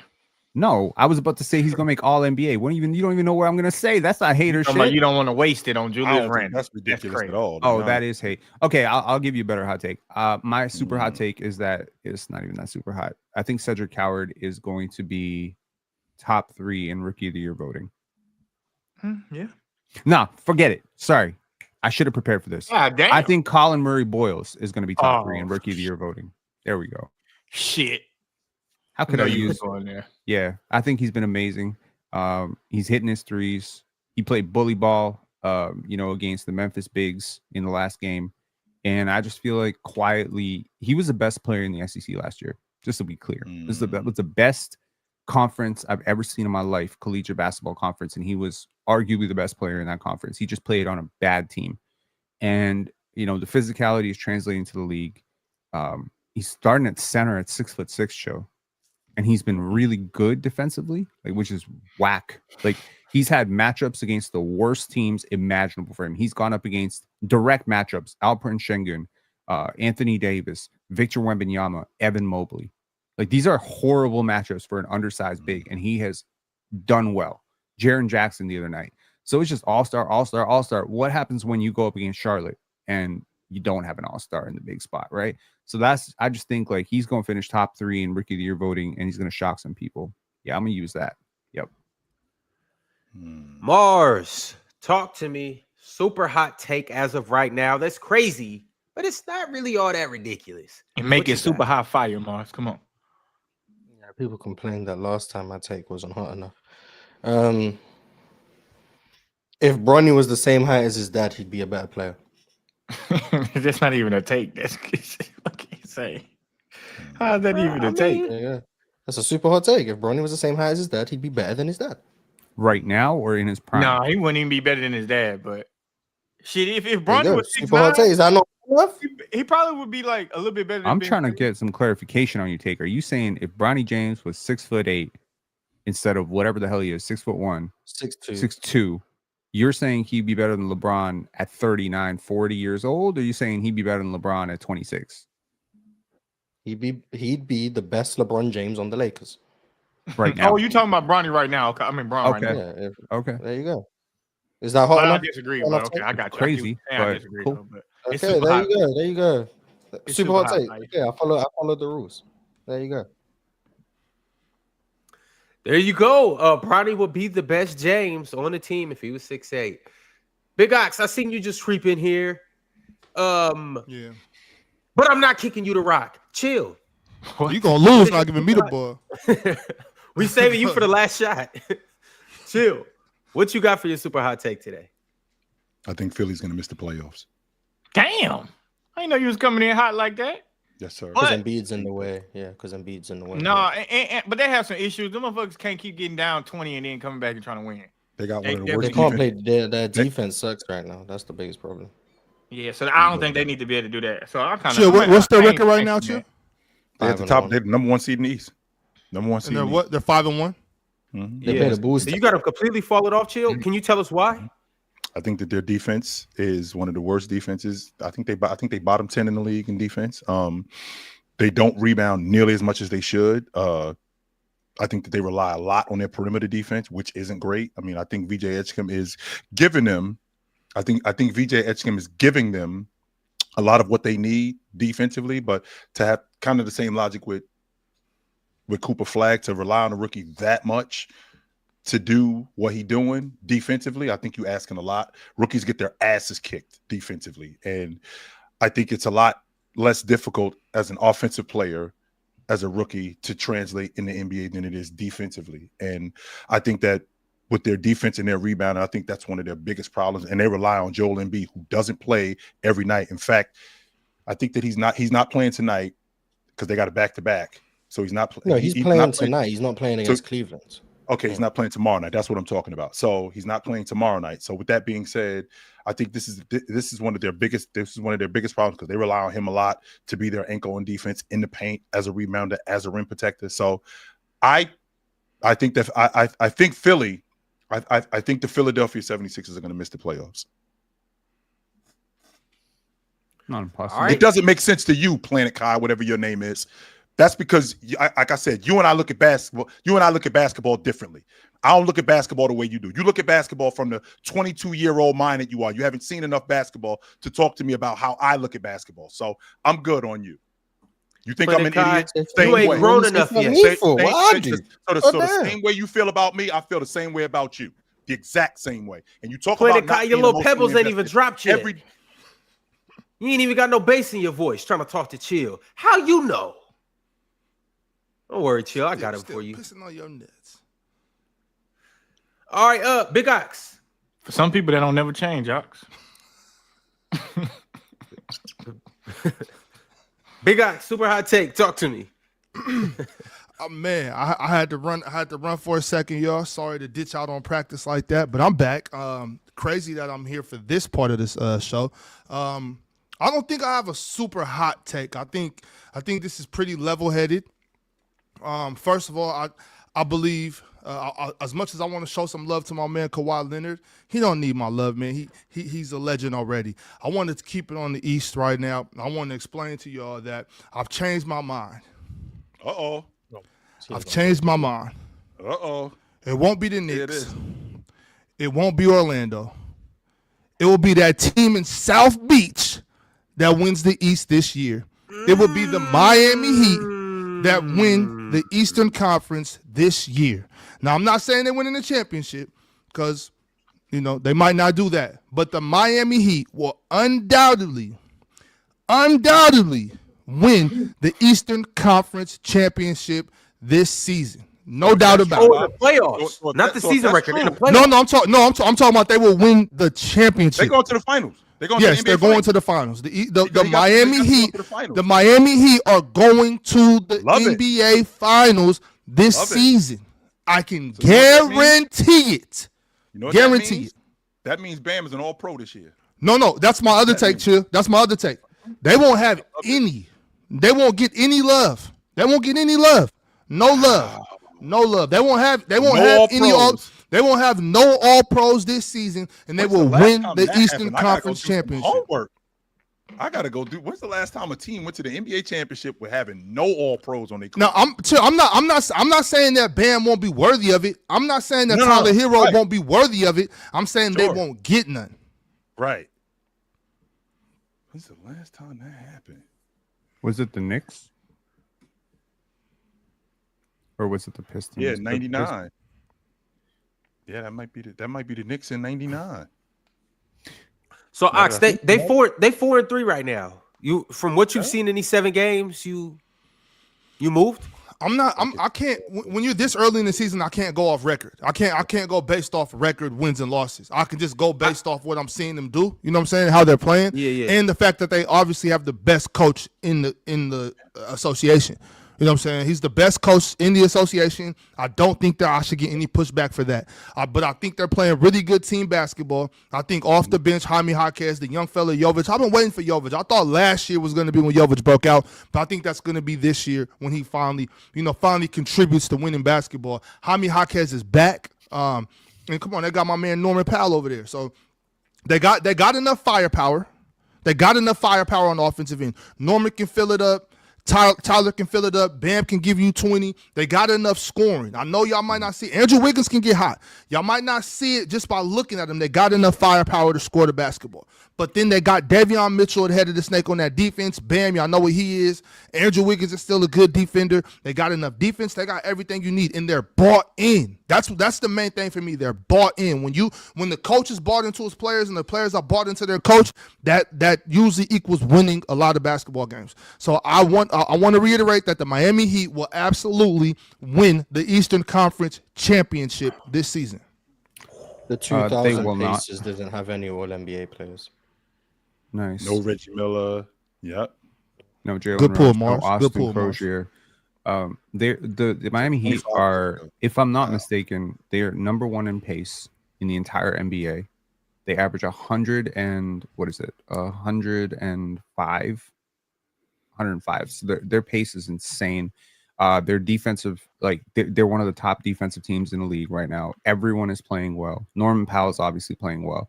I think, if I'm not mistaken, I read a stat the other day that they were the least frequent pick and roll team in the league. And I think them in Memphis. Memphis. Well, Pin, don't you think that'll change when Tyler Hero gets back though? No, Miami bad. No, okay. Well, I mean, you'll run a little bit more pick and roll maybe but they're almost like completely kicking it out. Bam Adebayo is taking like 7 threes a game. It's ridiculous and crazy, and I'm not sure but it's how not a big deal when Wemby does it. Wemby is a better shooter than Bam, first of all. The development reps. Sure, Thank you, Bam Adebayo, 28-year-old development reps. You can get better at 28. You see what happened with Brook Lopez? I agree. I agree. So, Bam's making them right now. He's making them at almost 36% clip. He's obviously worked on it. Shout outs to him. Maybe, dating Asia Wilson makes you a better shooter. I have no idea. But yeah, like everyone's really playing well for them. I'm really curious to see if all of this holds up when Tyler Hero comes back, though, because again, it's just like the LeBron thing. It's like sometimes you think adding a 22 point per game score, a 24 point per game score to something that's working is going to help you, but you're also one of the best defenses in the league right now, and he's not a great defender. Do you know what I mean? So yeah, but this breakneck pace is obviously like great for regular season. They're scoring a lot in transition. This is not going to hold up in the playoffs. They're going to get wiped by New York. They'll get wiped by Cleveland. They'll possibly. Why? They're not even the best team in Florida. But why? Why would they get wiped? Because transition offense goes down in the playoffs. If you let it, yeah. No, not if you let it. Teams just guard better. Yes, Ox, if you let it. We can still play fast. We don't have to stop playing fast. We can still play fast. But you're fast because a lot of times people hear trends and they concede to trends. You know what I mean? Chill. Remember, I think when I first got up here, the biggest gripe I had when I first got on the panel was screens. And I used to always talk about the fact you see guards see a screen and they treat that screen like a magnet. They see somebody, and instead of still playing defense, they see the screen, and they just, here, screen me. You know what I'm saying? Like, they just, people concede to trends. When you have an Eric Spoelstra coach team, you don't concede to anything. You know what I'm saying? You concede to absolutely nothing. We do what we want to do. We're not slowing shit down because it's the playoffs and we have to. We're going to play South beats Miami basketball. Matter of fact, we're gonna play faster because it's the playoffs. Matter of fact, we're gonna turn it up even more. We run into one of these teams that, like you just talked about with the Knicks. Okay, so the Knicks aren't one of those type of teams with Jalen Brunson and Cat. We're gonna speed the game up and make them dudes play faster than they want to play. Why not? Let's make them play our brand of basketball. Yeah, well, salute to the Miami Heat. Salute to everybody that's watching on Twitter. Salute to everybody that's watching on Facebook. Also, I got one more super hot take. I figured I might as well throw mine in. And this transitions us back into the games from last night. But based on what I've seen from Cade Cunningham, I just want to give you guys the last 3 games. 3 games ago, he had 30 and 10, 0 turnovers. The next game, he had 21 points, 18 assists, 1 turnover. And last night, he had 33 points, 8 assists, 3 turnovers. Fellas, that is a 36-4 turnover ratio in the last 4 games. MVP. 2 30-point games.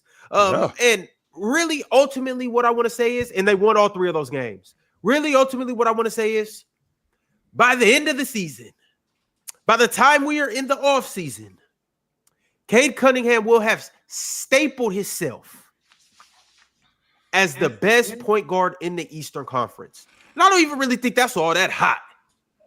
By the end of this it's season, not that many Cade point guards in the Eastern Conference, so for sure. Sure, there are. It's him and Jalen Brunson. It's him and Jalen Brunson. And Yeah. Tyrese Maxey and it Darius will be- Garland. It will be him and him. That's Does what Trae Young not that'd be his exist? new Am I name, him bugging and out? him. He hurt. Trey Young washed too, Joe. He been playing shitty. He been playing shitty this season. I think Cade been past Trae Young, so Now, Mars, I'm not gonna agree with you on that one. You know how I feel about Trae Young. yeah. What? Yeah, I'm. You know, Trey You know Young how hasn't I moved feel. me this year. Last year was kind of shaky. Yeah. I said what I said about Cade in the playoffs last year, and if he continues on this trend, by the end of this season, it will be Cade and Cade at the top of the Eastern Conference when we talking about point guards. So okay, Ron, if that's the case, so it would be SGA, Luka, Cade. That's what I'm looking at. So rest in peace, Steph. Yeah, Yeah, Steph rest in Curry peace. still Yes. exists. Apparently, Steph. Can we have a conversation about Cade Cunningham and Steph Curry, Ron, or no? We'll visit that when we get there. I'm just talking about the Okay. East. All right. Hey, I'm Okay. leaving. It's a reason why I left the West out of this. The reason why I did that. Because of what you just said, the stuff that you just said, 36 assists to 4 turnovers, right? Total. Is that what I'm understanding? 36 assists to total. 4 that's a 9-to-1 assist to turnover ratio. 9-to-1. If he keeps this up for the entirety of the season, Ron, right? If he keeps this up for the entirety of the He season, obliterates the records. Yeah. Okay. right, exactly. Because I'm going off of what Ron just told me. If he keeps this up for the entirety of the season, Detroit keeps doing what they're doing. Because last I checked, because I did watch some Detroit games, and y'all dudes gonna kill me for this. The Isaiah Stewart at the long ball line is not a gimmick. It's working. It's not. It's not a chill, gimmick. Been chill. We working saw for Andre years. Drummond shoot threes. This shit is No, all he a did. gimmick. Isaiah That's Stewart, not not a Andre gimmick, man. Drummond. Development Isaiah reps. Stewart, Development Isaiah reps. Stewart. This shit is Isaiah all been in a the good all in the shooter, yo. matrix. I don't know So- what y'all Exactly. sleeping on. Beast 2 shot the 3 well like 2 years ago. So you know. Let's He been like this. stick back. Let's stick to what Ron was talking about. At a 9-to-1 assist to turnover ratio, the Detroit Pistons, Oh my again, God. with Cade Cunningham, averaging like 25, 26 a game on 8 assists. The Pistons end up going deep into the playoffs. He 10 makes the assists. All-Pro team. I'm sorry, 10 assists, 26 and 10. He makes the playoffs. They go deep into the playoffs. Is it ridiculous to think that Cade Cunningham is a top 3 guard in the league? Top 3 league guard in the league, Ron? Who got a 9-to-1 assist to turnover ratio though? Cade Who? over the last 3 games. Oh, that shit ain't gonna last. Chill. Like, Of why- course it's not, Like, because the why record would is you like do 4. 3 games? Like, why would Don't you do talk 3 to games? me. Like, let's do 7 games. What is this shit in 7 games? 3 to 4.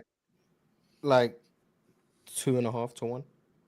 I will say this: he's done it against like pretty decent defenses. Like, Mhm. Dallas and Orlando are not bad defenses. I don't think Memphis is a Yep. terrible defense. He's not like he's doing this against, Charlotte, Washington, whatever, like the worst teams in the league. So it's great. But this is also variance, right? Yep. Like on the season, he's still averaging twice as many turnovers as Jalen Brunson. He's still shooting worse from the field and worse from 3 than Jalen Brunson. Is it So- kind of like scoring? Like where And a he guy still has a you know, worse it- team than Jalen Brunson. Yes, he does. I agree. Mikal Bridges has been hooping though. Shout out to Mikal. Cade How much on his worse is MVP Detroit? tour, Wait. though. That's crazy. Whoa, Ron, rewind. How much worse is Detroit than the Knicks? I don't Because want to we- say they're significantly worse. Yeah. Talent wise, they're significantly worse. In terms of Team-wise- offensive talent, they're levels apart. Yeah, it's really not close. I don't think so. I think that's Could you because guys imagine if Cade Cunningham had OG Anunoby, Mikal Bridges, and Big Cat with him, running around with him, and then he had Josh Hart running around, running the floor with him and spamming offensive rebounds. He had Jordan Clarkson coming off the bench and firing stuff up. Like, Yep. come on, Gosh, like, on Yabi Sally being better Fine, than what up? DeAndre Ayton. Fine, what up, Ron? exactly. That boy high as hell.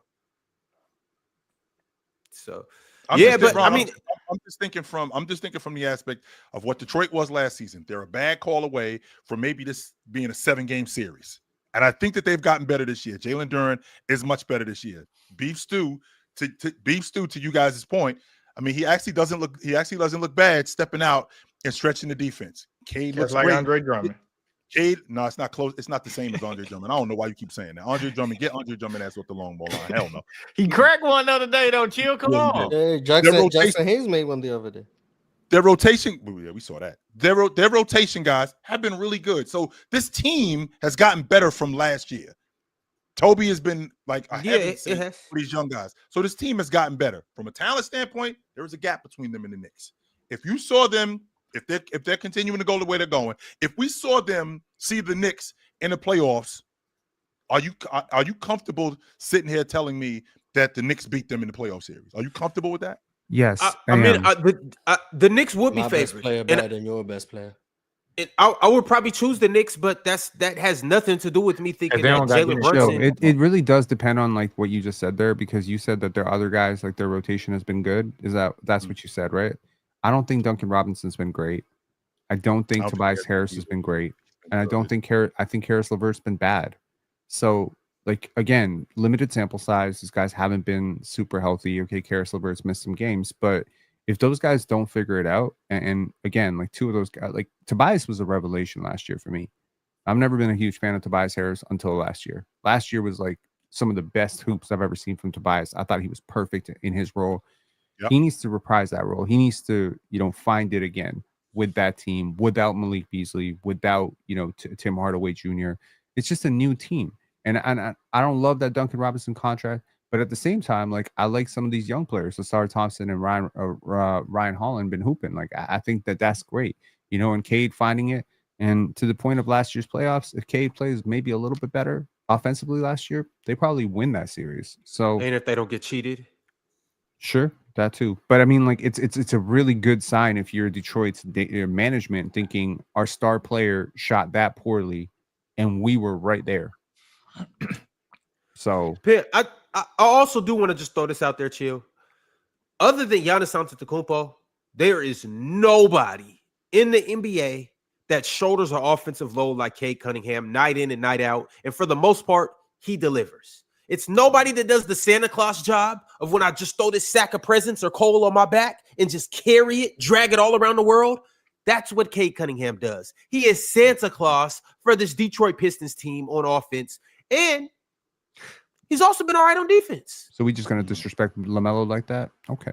LaMelo does not do what Cade Cunningham does. And even if you could say he does, he doesn't win with it. Detroit Pistons offense is that bad, and Cade Cunningham, if Cade Cunningham is carrying him like that, why are we talking about Cade Cunningham more than we should? We should be talking about this dude way more. No, we don't, Ron, because again, this Detroit Pistons team, I think they top 5 in the East right now. And if they top 5 in the East, if Giannis is carrying if Giannis is carrying the offensive load that he's carrying, if Cade is basically doing the same thing, and by the way, Giannis, this is what Ron is telling me. If Cade is doing basically, I said other than Giannis. Other than Giannis. So outside of Giannis, Cade is carrying the load offensively, basically relative to, not the same as Giannis, but relative to Giannis, right? If he's doing it relative to Giannis, then we probably should be talking about Cade, with Detroit being a top 5 seed. And top 4, they have the same record as the Bucks. They're 5-2. 100%. So we should be talking about Cade as one of the best players in the world. Why aren't we talking about him like that, Ron? He was All NBA last year. We should be talking about him more. Why aren't we talking about him more than we do? Chill. Because he's not as good as Giannis. I mean, that's chill. I was saying this last year. I kept, and you guys was just saying, "Oh, you're box score merchant, 26-9, box score merchant." I'm just like 26-9. You don't just stumble across 26-9 over 82 games. He was doing it. He was a turnover machine, Ron. He was killing them. But see, that's why so when we talk about him, that's what you guys want to talk about. I want to talk about the other things. What other things? You said 21-9, Ron. 26-9. That's what you're talking about. Yeah, I want to talk about the other things, like how is your team 5-2 when you're missing key players. I want to talk about the other things, like how I brought up earlier.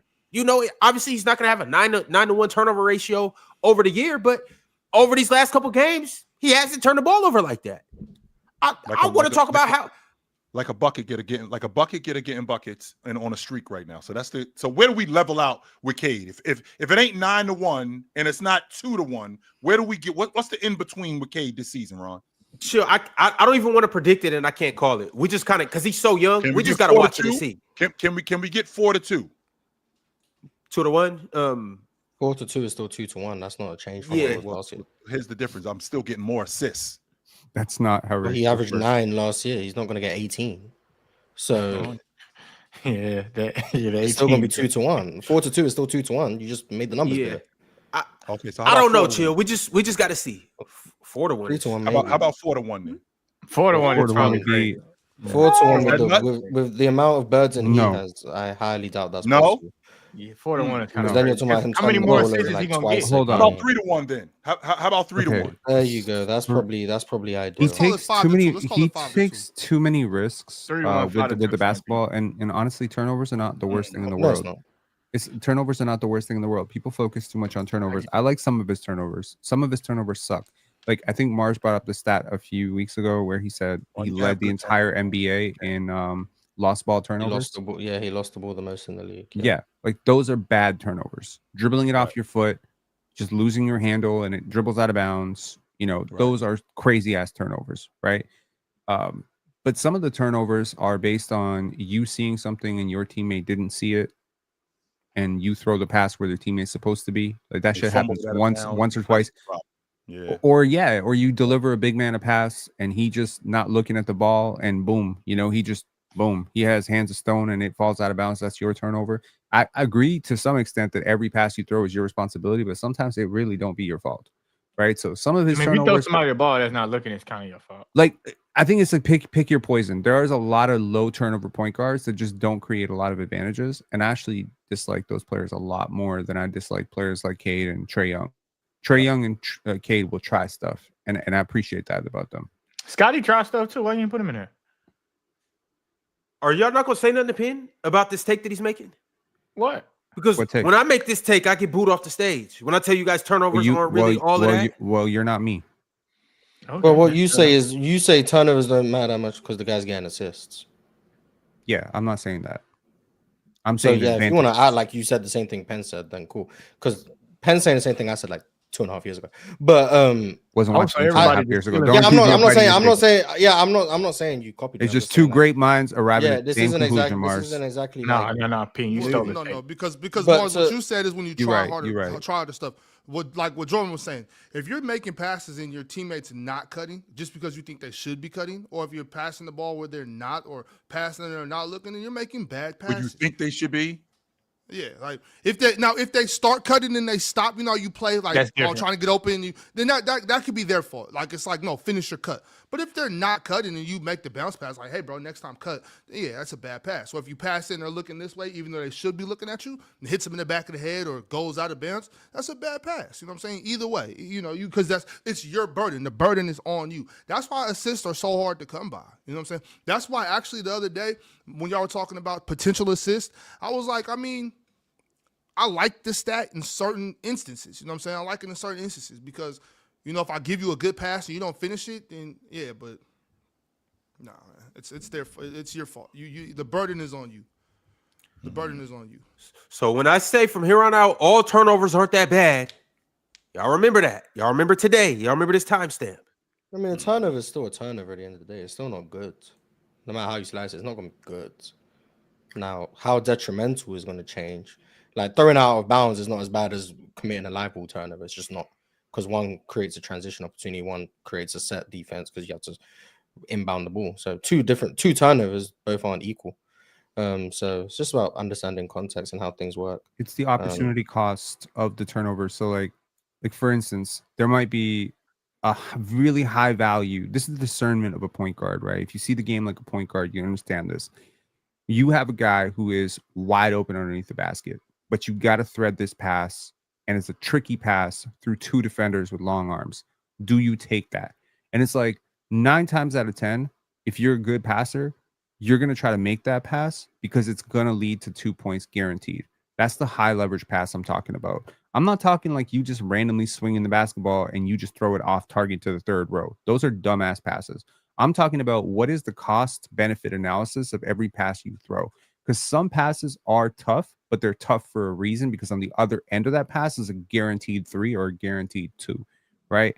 Like if you swing to the corner on a random drive and you didn't map the court properly and you don't see the help coming, like there's this old quote from Jamal Crawford where he said like beginners and amateurs, they always see their man, right? They're looking at their man, they're trying to beat their man. When you get more advanced, you start trying to beat the help. So you trying to already think ahead on where the second help is coming from. When you become a master of the game, like what Cade is aspiring to be, what Shea and all these like precision attackers are trying to do, you're actually convinced that you can beat your man and you can beat the help. And now you're only thinking about who's meeting me at the rim. So that element of like when you start putting basketball in a savant's hands, I'm almost like, I don't think LeBron has bad turnovers. I don't think Luka has a lot of bad turnovers. I think most of their attempts are like the consequence of trying so much. You're gonna turn the ball over a lot. I'd rather that than have a guy like Jose Calderon or someone like, you know, who just like won't throw the pass that leads to a turnover. Like, I think that's selfish personally. Like, to me, you're just trying to protect your assist to turnover ratio and fuck out of that. That's bad basketball. Shout out to Tyus Jones, man. Shout out to Tyus Jones. For real. All right, fellas, we are entering the crunch time chat segment, so let's go ahead and make it happen. We got a lot of super chats from a lot of good chatters, a lot of good members, and a lot of good subscribers. If you're not one of those yet, go ahead and step your game up. Subscribe, become a member, become a Hall of Famer. And if you are on Twitter, follow us. If you are on TikTok, follow us. If you are on Facebook, follow us. Moral of the story? Follow us across all platforms. All right, let's get into it, y'all. Anna Monica Studios sent through $20, and he said Dallas had a tougher schedule, less shooting, luck, and more injuries than LA. Watch it flip next year. Plus, I got a lot of advertising money. Also, have you guys seen the Boondocks? Who's the best fighter in the show? So we already conceding this year with Dallas? Like it's over? He's not conceding. He's coping. Peace, George. Later, All right, later, Jordan. Merry Christmas. Happy birthday. It sounds like we already conceded this season. So Good. Now go back in time to February 1st and don't make that trade. I mean, he already said that he got the Dallas being better than the Lakers anyway, so he's definitely not conceding it. Cope. And Anna Monica, to answer your last question, who's the best fighter in the show? Come on, man, it's obviously Stink Meter. Obviously. The Blind Rage of Fury? Come on, man. Ain't nobody messing with Stink Meter. You seen what he did to them boys. All right. We got another super chat, another $10 super chat from Anna Monica Studios. Anna Monica Studios said, for as bad as the Celtics look, they've had a tough schedule, competitive games, and a tough shooting stretch. Also, Mars, if you bring up D White, I will bring up a men's shooting percentages. Yeah, it doesn't look like he's going to lead the league in threes. Right now, we're only at 2. So got a little way to go to catch up to the league leaders. But all NBA Derek White, he's on his way. Definitely on his way. Shout out D White. You know, 14, 4, and 4 sounds like Dennis Schroeder stat line. They're in the same ballpark. Now, at least Dennis Schroeder's not taking 17 shots to get that 14, but doesn't matter. As long as you're going to make the All-NBA team, Derek White. Amen Thompson, 28 threes behind Steph. I think we can make that ground up. MP13 said, for the Lakers, didn't they do this last year where they had lineups play well with the big three segmented, but then when they played together, they were worse? Yeah, that was the stuff Jordan was talking about last season. That Luka and Reeves worked without LeBron, or Bron and Luka worked without Reeves, or Reeves and Bron worked without Luka. But when you put all three of them together, they weren't that good.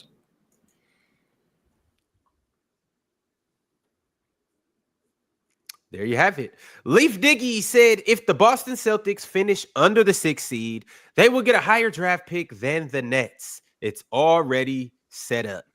Leaf is a big time conspiracy theorist, no doubt about it. He think it's always set up for, like I said, the other teams. Even though Brooklyn is in a major market, by the way. Yeah, they suck though, so no one cares. Brooklyn. Mm-hmm.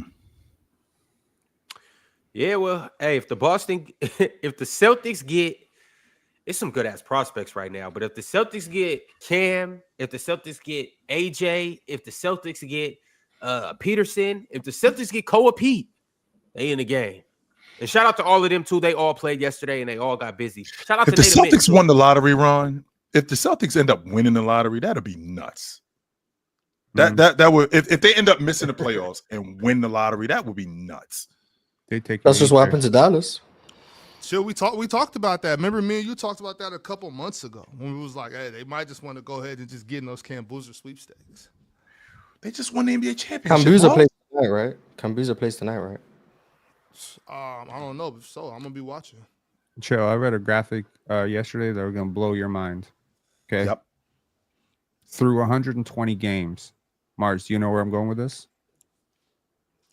Oh, this is the Wemby stat? Yeah. Through 120 games, Wemby has more points than LeBron James, has made more threes than Steph Curry, has more rebounds than Karl Malone, and has more blocks than Hakeem Olajuwon. Inflated stats are crazy. It's not inflated. I mean, partially inflated because of. I mean, the games, 3-point is definitely inflated. It's a little inflated. Cool. But he's not playing as many minutes as some of those guys. 120 respectfully. games. Yeah. It's definitely that's shooting fire, like 4 threes a game. So Irrelevant. Yeah, If you wanted to keep the record, he probably should have shot more threes. That's all I'm saying. All right, y'all. We got another super chat from Jonathan Frazier sent through a super chat and said, I can't believe I'm saying this, but shout out to you, Ron. Thank you for actually being real today with the Lakers, man, instead of downplaying it like others. Which one of y'all downplayed the Lakers? Everybody. I didn't say anything that whole segment. downplayed. So it can't have been me. I downplayed the game of Marcus Smart and Ayton and Laravia. I thought they were all trash. Yeah, because Marcus Smart is how old? 33 or something? 32 or 32, I think. Yeah, he just 32. didn't look right like the last couple of years, and I was like, no, he's an injury risk. He's washed, but and he's not a great shooter. But hey, man, I forgot that when you hand the ball to Marcus Smart in the middle of the offense and say, go win us a game, that he can do that. So shout outs to him, man. And I know we didn't talk about the Portland Trailblazers dropping the egg last night, but holy shit, Drew Holiday and Shaden Sharp, what the fuck y'all doing? Maybe Shaden I'm not Sharp talking is about. as I'm good not. as y'all say he is. Yeah, I'm not talking about Shaden Sharp for the foreseeable future. Off Shaden Sharp, bro. Like what I watched yesterday, like getting picked off the dribble and then getting out hustled for the loose ball, bro. That's some like losing shit, and it's sad. It's really sad. Like I thought when they signed that contract, I was like, wow, what a bargain. Wow, Shaden Sharp's great. I've watched 3 games of Shaden Sharp this year. I'm like, no. This is Anthony Simon's bullshit all over again with a little bit more flash. You know what, Shaden, though? I think he might be better than I think he is, but not as good as y'all think he is. Just somewhere in that medium, somewhere in that medium. But still a really good basketball player, though. Yeah. I think he's... Yeah, Ron. Exactly. It's potential. It's like athletic potential. Like it was a total weird thing because like on one play he does that shit, and then the next play he comes down and he hits this and one floater crap thing like through the basket, and you're just like, that's the most athletic play I've probably seen all game from this one dude. And then the next time it's like the dumbest play you've ever seen from a dude, and it's just like he's both. Like he's entering Jalen Green territory for me, where it's just like the most frustrating player to watch. So. Shout outs to Mars, man. A big FC. You are frustration. Jalen is better than Shaden. I just want to make sure we know that. But like, it's not close though, Mars. He's a lot better than Shaden. Yeah, Jalen is like very much better than Shaden Sharp. So, all right, fellas. The next super chat I got is from D Futures. D Futures said, "Chill. The Embiid, Maxey, and VJ-led Sixers will go further than your Donovan Mitchell, Evan Mobley, and Darius Garland led Cavs in the playoffs this season. Do you care to wager?" If you were standing in front of me, I would absolutely take your money. But I don't do bets over the internet. Get that shit out of here. Fuck out of here. I would absolutely take your money if you was in front of me, though. No doubt about it. I mean, he kind of gave you money anyways through the super chat. Yeah, he did. Mm-hmm. That was a deposit on the bet. Yeah. Average Joe sent through a super chat and said, "Jordan, speaking facts. You need those wild cards. Better having that than having some guy doing cardio. Example: Marcus Smart versus Gabe Vincent." Sure. Braden Callister said, "Chill. How you feel about Keontae now being the lead guard after what he did to your squad last night?" First and foremost, they're not my squad. I only watched the Boston Celtics because of Jason Tatum. So Let's be clear about that. Number 2, I'm watching Utah because I told Ron that I was going to watch more Utah, Washington, and Trailblazer games this season. Number 3, I've already addressed this with Mars. I told Mars that I will now sit at the table and I'll listen to Keontae George logic. I'm not standing at the door waiting for you to finish so I can bounce. No, I'll listen. I will. I'll listen now. SMNRNDM sent through a super chat and said, also, I low-key am surprised with Bronny. Impressed. He can ball. Or low-key impressed with Bronny. Yep. He can ball. Take this as me officially apologizing and taking 100 and taking a 180. I'll say he deserves to be in the league. He could play, yo. Yeah. He could definitely play. Yeah. He can play. No doubt. He's quite literally a bad NBA player, but you know, like like when you are a guard and you're ignored on a wide open 3, I think you're doing more harm than good. Shout outs to him for existing within the context. I can't believe he's getting back-to-back fourth quarter minutes. And I do want to, apologize for saying he's as trash as I said he was, but for real, like he's like possibly the 430th best player in the league right now. Can we chill? Like is he bad than Cody Williams? Yes, maybe, but Cody. But wait though, Pin, because this is the thing that you do when you have like a concept, right? And you like live and die by that concept. And typically that's fine. Stand on your stand with what you do, right? But I know you have an issue with guys that get left on defense, or like when they can't attract a double, or they can't by themselves make the zone shift, right? Yes. And so you're standing by the fact that he got left alone. Now, if the guy that gets left alone, and I know me and Mars and Ron, we had this talk with, I think, Bilal making open threes a couple seasons ago, right? To say that you're doing more harm than good by making open jump shots is just wrong.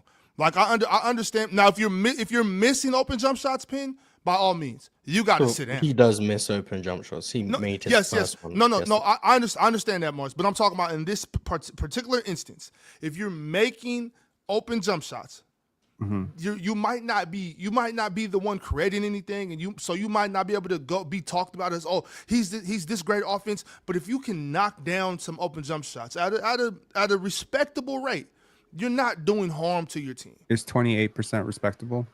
Absolutely not. And it's 25% respectable. Absolutely, that's what not, he shot over the last 2 years on a very low volume. Granted, he's played 250 minutes. I'm with you on that. I don't think the kid's an NBA player. Okay, I don't think so. Cool.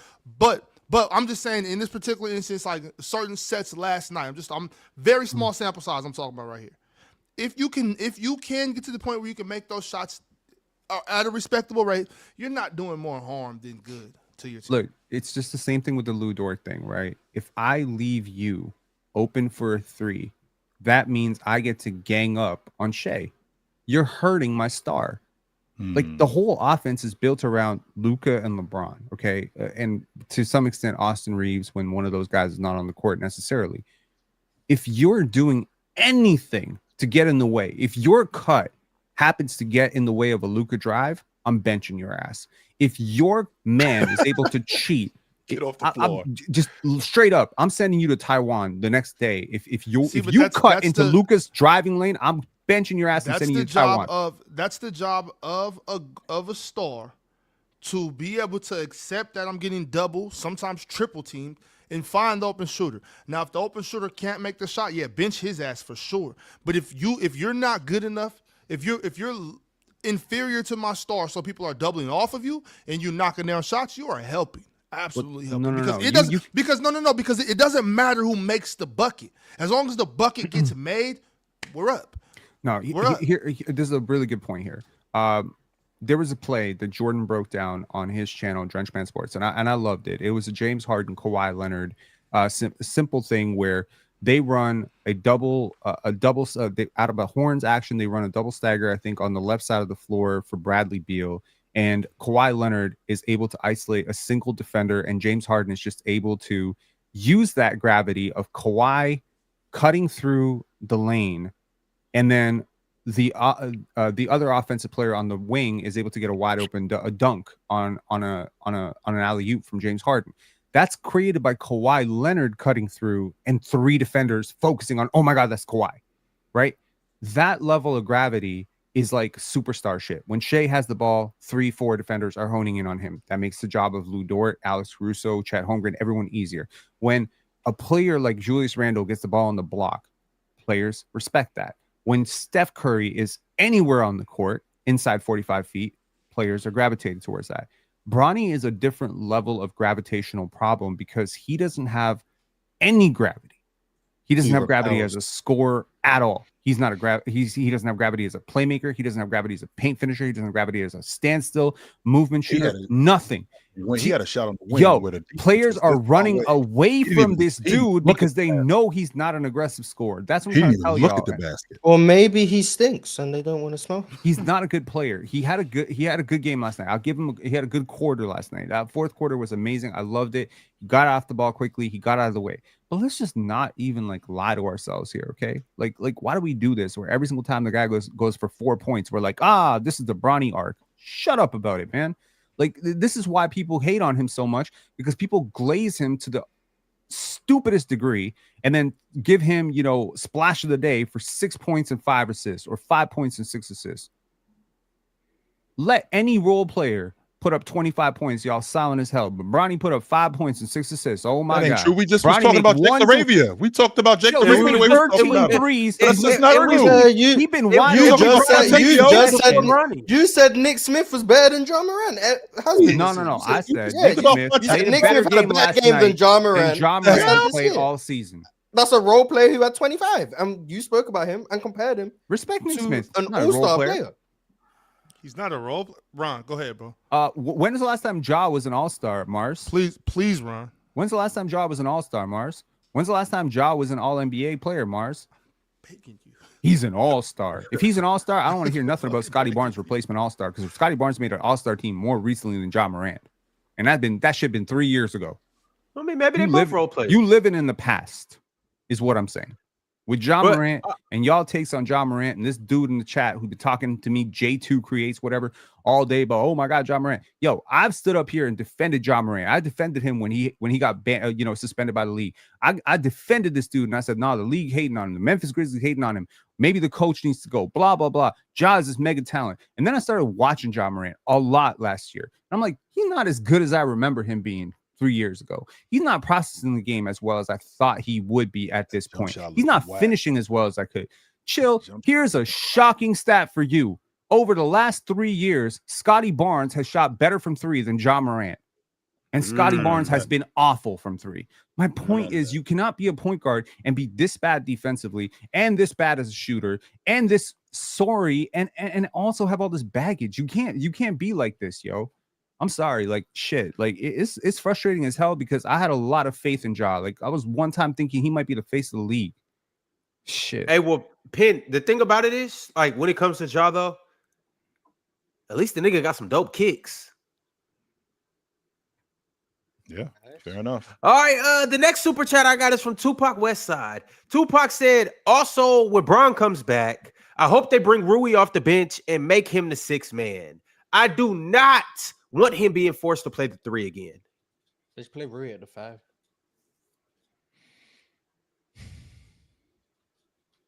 All right, there you have it. Appetizers and sushi sent through a super chat. Appetizers and sushi said, yeah, it's Luka's team, but he didn't have to deal with the shit that Jeannie and Rob put him through, like not hiring Ty Lue and sitting on picks with no money, no pain. We'll see what happens now. Yes, we will. Shout out Appetizers and Sushi. Appreciate the super chat. Got another super chat from Average Joe. Average Joe said, yeah, Steph Curry's impact is really crazy because that man Reed was really taken ahead of Stephon Castle, all because of how great he was from 3 at Kentucky. Yep. It wasn't just because of how great he was from 3. The Rockets got the 3rd pick. That whole time from the draft lottery was May until the draft in June. You hated on Reed the entire time. I was begging the Rockets not to take Reed Shepherd. And I was begging them to take Reed Shepherd. What an idiot am I? Well, I mean, he's in year 2 at 21 years old. I'm not he's been gonna say, awful. He's been awful. Yeah, he's But sucked. stayed in But I'm school, not gonna man. say he's He never wasn't gonna ready. be good. Like, I just, yeah. So We'll Reed see, Shepard we'll will see. never be as good as TJ McConnell. In fairness, though, Steph Castle was my favorite player in that draft, and I did have him as number 1 pick. So I wasn't. I was Steph just Castle. higher on him when we heard that the Rockets were looking at him. I was like, yeah, him, Matas. I can get behind these two guys. My top 3 was Ron Holland, Alex Sarr, and Matas. Yeah, I was low on Shout out Alex Starr. I Matas. think I had him at 5th. Told y'all Matas was. Matas in Houston Told y'all right Matas now. was the best Whoa. player in that draft. Yeah, me and Ron were pushing. Would the he boat on be Matas getting there. minutes, Chill? Would Matas be getting minutes over Tari and like all those dudes? Like He I don't plays in even- front of Jabari. I bet you that. And I love Jabari. I think he Would he plays be in front Well, of Jabari. right now He's with no Dorian Finney-Smith, I think he'd be. In He's the definitely rotation now pushing- when DFS he's comes definitely back out. pushing I love Jabari for him. the I minutes. just don't know if he would have gotten the opportunity. I'm just saying. He's that. definitely pushing Matas, Jabari. Yeah, Houston's a tough Matas to be spot to over go there to. starting. Houston's a tough spot to go to because they're trying to win. So being a rookie, like, it's tough to get minutes. So I kind of feel bad for reading that in that regard.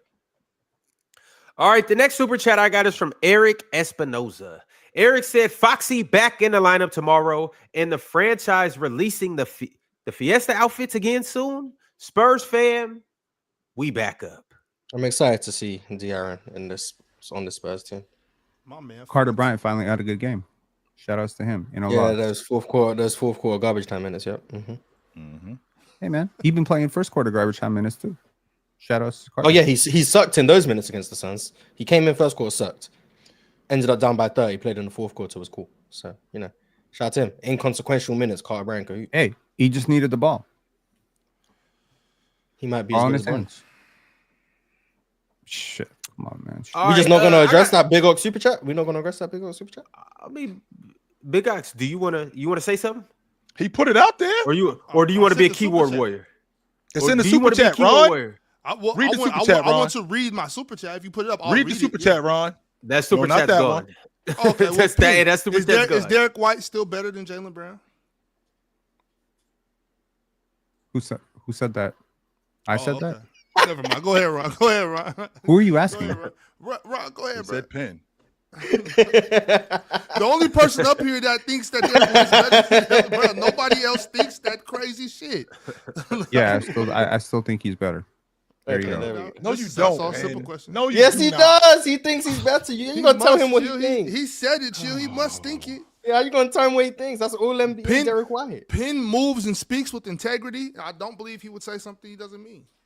All right. That's all Let's just NBA put it Derek this White. way. It's looking very shaky right now because Derek White outside of the Really? context of Jason Tatum looks really bad. And Jaylen Brown, shout outs to him. I actually said, in the games that he's played throughout his career without Jason Tatum, he's been hooping like he always does. So as a first option, when he gets the ball, like he does put up big numbers. So shout outs to him. They're not gonna be a good team though. That's kind of the point. It's like if you're a championship team, is Derek White more valuable as a third option, or is Jaylen Brown more valuable as a second option? It's kind of like He's more valuable as the first option. Eastern Conference Finals MVP. nobody said Derek Finals White Like was the first MVP. option. I told you before, Penn, Jaylen Brown is better as the first, second, third, fourth, fifth, sixth, seventh, eighth, ninth, 10th, 11th option No, he's not. than Derek White. He's But- better at but every Jaylen option. Brown possible. is better at first option. I agree with that. But that's like saying RJ Barrett is a better first option than Domantas Sabonis. Is he a better player than Domantas Sabonis? No. Jaylen Brown is a better option than Those Derek aren't the White. same people. Period. Jaylen Brown is just better than Derek White. Period. What are we doing, Ron? Those aren't even Let's the go. same people, bro. He's better than him. What are we doing? He's not getting as clean. The looks are not as clean right Wrong. now, man. No. Yeah, we You're could have told you over-leveraged. that. Yeah, we told no. you that He's was better gonna than happen. him. Really? Well, Imagine Penn, I actually have a better comparison for you. My man Bagga sent through a super chat, and Bagga said Keontae George getting all NBA over Derek White. Better comparison? Keontae, Derek White? Why do we do this? A dude can play friggin' amazing basketball for 2.5 to 3 years. Let him have a cold shooting stretch for 6 games. Oh, now we're gonna victory lap. But Penn, what we're not going to do is we're not going to Well, turn no, him into but something if that- no one said he was better than Jaylen Brown, I don't think this was. Yeah, right. But Penn, we're not going to If turn him people into went something on this he's show not. saying that Derek White's going to make All NBA second team, I don't think I would be still saying All NBA Derek White.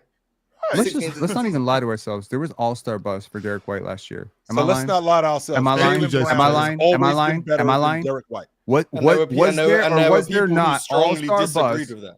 Who cares? And there were people who. Jaylen Brown has Alright. always been better than Derek White. Always. At what? At defense? Basketball. Chill, No. that hat's talking. Basketball. That hat's talking now. Basketball. We didn't he didn't Basketball. activated the hat. Let's go. Jaylen Brown is better at basketball than Derek White. There we go. Period. Problems. By Done. far, End of by story. far, not even We're done with this should conversation. He's never better be a than him. conversation. By far, He's better than him. What are we doing, It's Ron? a like 4 fundamental tiers miss. better. No, he's not. He's not. All right. Yeah, my eyes are deceiving me. I guess. Yeah, I'm going crazy. Stupid eye test. Yeah, what the fuck? How dare you watch this game and come to that conclusion? Ugh. I watched the game last night and came to another conclusion too, but we don't have time to get into that game. Shout out Russell Westbrook. Average Joe said the Mavs can't blow it up. After this upcoming draft, they don't own their pick until 2031. Nico really fucked up. Well, it says they don't own their own pick. Do they have somebody else's pick before that, or they don't pick? I'd at all assume they until have 31? picks, but if they don't own their own pick, them tanking is just going to benefit whoever has their pick. I don't know who that is, Right. but But whose picks do they have though? If y'all know, if anybody knows, they gotta have somebody. Dallas Mavericks future draft picks. Let's see. That sounds like Cope too. They gotta have somebody's pick. I mean, they do. It's Okay. like they don't. Okay, pick so for this 5 year they have years, their man. this year they have their pick. 2028 is an OKC swap. I'm assuming OKC has the better of that swap because it's OKC. 29 they have the Lakers pick, so I'm assuming that's from the that's Luka right. trade. That's right. 29 is a swap with Houston. Yeah, Houston and Phoenix. 2030 is a swap with San Antonio.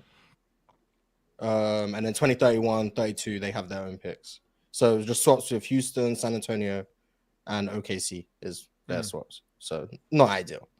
Well, I don't think they should be tanking anyway. I was listening to you guys, and I just completely disagree with what you guys were saying. But that's it's no big deal. All right, first sports guru sent through a super chat and said, "Does Ty Lue have an offensive system in place?" ? Where is Ty Lue ranked as a coach realistically? Well, we got How Ty many Lue. coaches have championships? How many coaches have championships down 3-1 to a 73-win team? 0. There you go. Sorry, this Derek White thing's really pissing me off. I agree. It would piss me off if I said he's an all NBA player and he playing like this too. I ain't gonna lie. Yeah, it would piss me off. No, for it's, sure. it's really bothering me because I'm looking at the numbers for the last 3 years, and holy shit, are you so wrong? Yeah, Like, we're- so Ken, wrong. you're looking at the Yeah, numbs compared yeah. to a guy who's a complimentary guy. Nah, opposed chill. to a Let guy- him, let him go. What the Because fuck is last happening night right I was, now, Penn? hey, I What was the hell on is box Jaylen score Brown? watching last night. So never Jaylen mind. Brown. Hey, just Jaylen let it Brown. go. If we're talking about an outfit, right? Who's a better defender? Jason. Wait on. Who's a better Jason defender? Tatum. Jason Tatum is the clothes. Jaylen Brown is a jacket or shoes. He the Derek shoes. White is earrings. He's the accessories, Penn. That's He's the fact. earrings. He's Like, the pocketbook. Who's a okay? I will ask. Okay, you know what? Y'all don't want to make the checklist argument, but I'm gonna make it. Who's a better Okay, defender? so let's make the Earrings. checklist argument Who is real a better quick, Penn. defender? Jaylen Brown. Jaylen Brown. Wrong. He Incorrect. got the assignment in the finals, did he not? Derek White didn't get the assignment. Yeah, but Derek White. Derek Off-ball White blocks defense shots as a matters. two-guard. Versatility Yeah, Derek White matters. blocks Rim shots. protection Derek White matters. blocks All these things Yeah, matter. exactly. Just because Jaylen Brown's a better defender, bro. He's a better does not defender. mean that. I don't He's a understand better what the defender. hell this negative press comes towards Derek White. Maybe it's because he spent so many I years know being where a it comes role player. from. Maybe People it's 'cause like he was- you Yes. and Matty Ice talking about he's all NBA or he's better than this guy. That's where it comes from. We were happy with Derek White. We love out Derek to- White, shout- but we're shout not out- going to shout sit out here. to We're Matty not Ice. we're not going to sit here with you and Matty Ice just lying. He's earrings, Pin. A nice pair. of Did you earrings. guys know? But Did he's you earrings. guys know Derek fucking White? Did you disrespectful. guys know Derek White is shooting 40% on layups this season? Get the Mars. I Okay, don't Ron. Come care. on, Ron. What Come did he on, shoot Ron. on? What did he shoot on Ron, come on, layups man. last Yo, year, Mars? Ron. Like Mars Come on, being Ron. Chill, disrespectful Ron as loves this hell. shit. 5 out There's spacing. no will do some way, magical Mars. things for There's you. no Yeah. way you Come on, think man. 5 this. out spacing will do some Okay. things for you. That means 2 out of every 5 layups he's making. Penn. Let me. With 20 minutes overtime, Pin. And you're talking Jaylen about Brown shooting earrings. 82% Shot on creation, there. I'll You're give it talking to about rim pressure and earrings. shot creation. I will give it to him. But in terms of actual, Nice pair like of being a earrings. complementary player like to a earrings. team that is centric around Jason Tatum, I'm sorry, Derek White is absolutely in that conversation. Jason In my Tatum's not opinion- here, Pin. Yeah, he's a good accessory. Yeah, he's a good accessory. And they're not That's winning. Brooks' point. And they're not winning games. They just lost to the fucking Utah Jazz, Yeah, yo. it's hard to win when your quote-unquote best player is shooting 30% from the field. It's hard to do that. It's very difficult to win games when the best player on the team is shooting 17 shots for 14 points. It's hard to win. If Derek White was as good as you say he was, they would be It's winning some more basketball hard. games. All that magical off-ball defense, where is it? And Okay, you know all what? this- I'm all sorry. this He's clown not earrings. show He's a circus matching. He's bullshit. like earrings Okay, and bracelet. how about this? Matching. You know what I'm saying? How He's a about this? bracelet too. Who's He's a better good. passer? You tell me. Derek White. Who's more turnover prone? Jaylen Brown. Who's a better three-point shooter? Derek White. Who's more efficient on their shot selection? Derek White. But who's better though? But who's better? Yeah. better? But who's- What? Basketball. We're not Derek talking. White is better at Okay, basketball. cool. All right, fine. In terms fine, of all fine. the things that are encapsulating basketball, Derek Ron, White could is you better mute at that basketball. hat, please? Ron, Oh mute my the hat. God. Mute the hat, Ron. Hey, Pin, Y'all insane. turn your volume up. Yeah. Here, You let me guys help are you, so let me help you. crazy. Yeah, you guys are so crazy. Mute the hat, bro. This Hey, year, Pin, he I ain't has gonna me. lie. This year, Pin, he- I ain't gonna lie. Mhm. This is bad from you right now. Hey, when we do that one segment where when we walk things back at the end of the month, when we I will introduce never that walk segment, this back. I will And I don't never like walk Pin. this back. I love Hell Pin. no, I will Pin- never Pin's walk got this some- back. Pin's I'm got not some really talking. good logic. I'm not talking Not about this today, year. Chill. Just so we're clear, I'm Not talking about the this. last 3 This years. ain't it, though. I'm talking Oh. about the context of Al Horford. He's plus never Drew been better Holiday, than Jaylen Brown plus- for a day in his Never. life. Do you think? Yes, Never. he Do you is. think Derek White got worse at basketball over the summer? I think he is over leveraged in this role. I think the defensive coverage has changed. Yes. All right, okay. This is the point. Really? Oh my god! What is Shut happening up. right now? Yo, No, Ron, no, bro. shut up.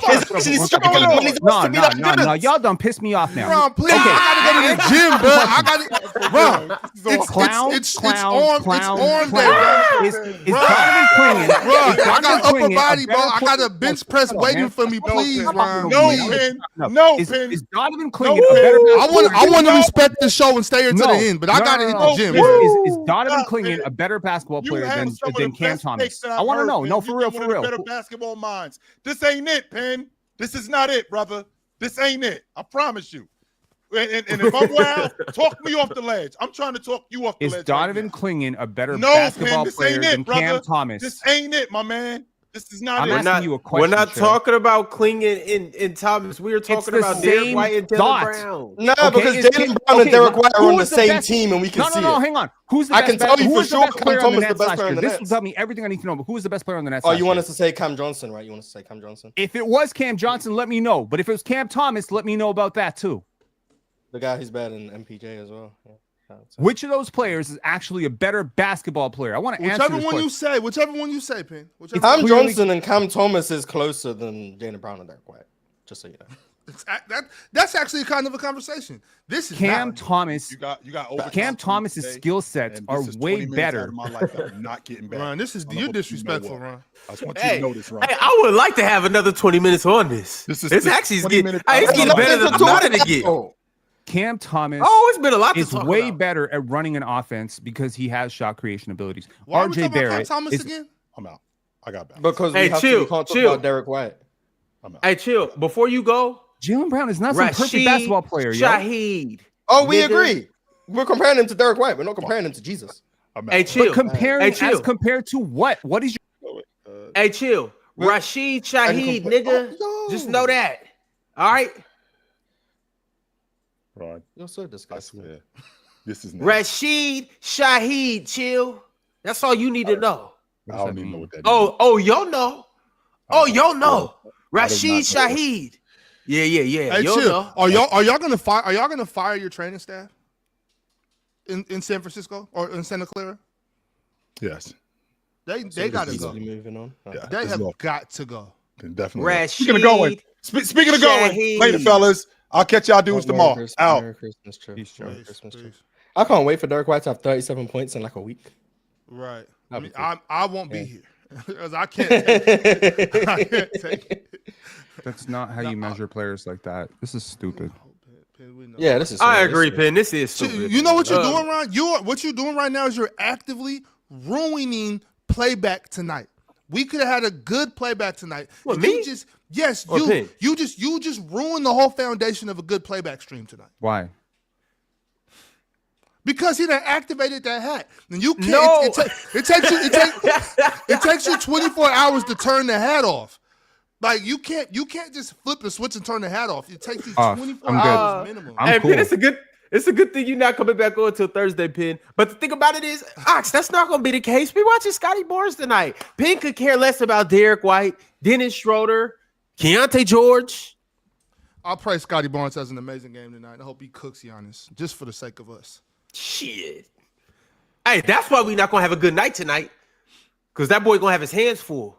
No, that's cool. Like I love that when if he's doing his thing and Penn is up there and we happy, we're having a good conversation. But if he's getting cooked and we say anything about it, He's getting cooked. That's your ass, Ron. Oh, That's he's your getting ass. cooked. I'm not gonna say anything. I'm gonna sit back and I'll sit So you back got and the just Bucks laugh. winning tonight? You got the Bucks winning Hey, tonight? come on. 100%. I think the Raptors are better than the 100%. Bucks. I think the Raptors are better than the 100%. Bucks. So I ain't shaking your hand. Look at When those Giannis fingers, gets bro. ruled out, Ron don't gonna be shake mad those as hell. gnawed up fingers. Look at them shits. Hey, this is how I shake hands. You need to work on your handshake, bro. Hey, don't know Finn, what you're I'd have made a doing. lot of good business deal with this handshake right there. But all right, y'all, come on. We got super chats to get to. I wish y'all would stop playing. Mark's the should only be- one locked in. We should be done by now, bro. Facts. J- Got places to be. JDC sent through a super chat and said, if you look at stats, they have been better on defense without AD. He has put on weight and can't move his leg. Y'all agree? AD fat now? Well, yeah, he definitely came into the season bigger, but that's because he couldn't work out after his surgery. But we'll see how he looks when he comes back. I just hope that the Achilles stuff doesn't turn into anything more major.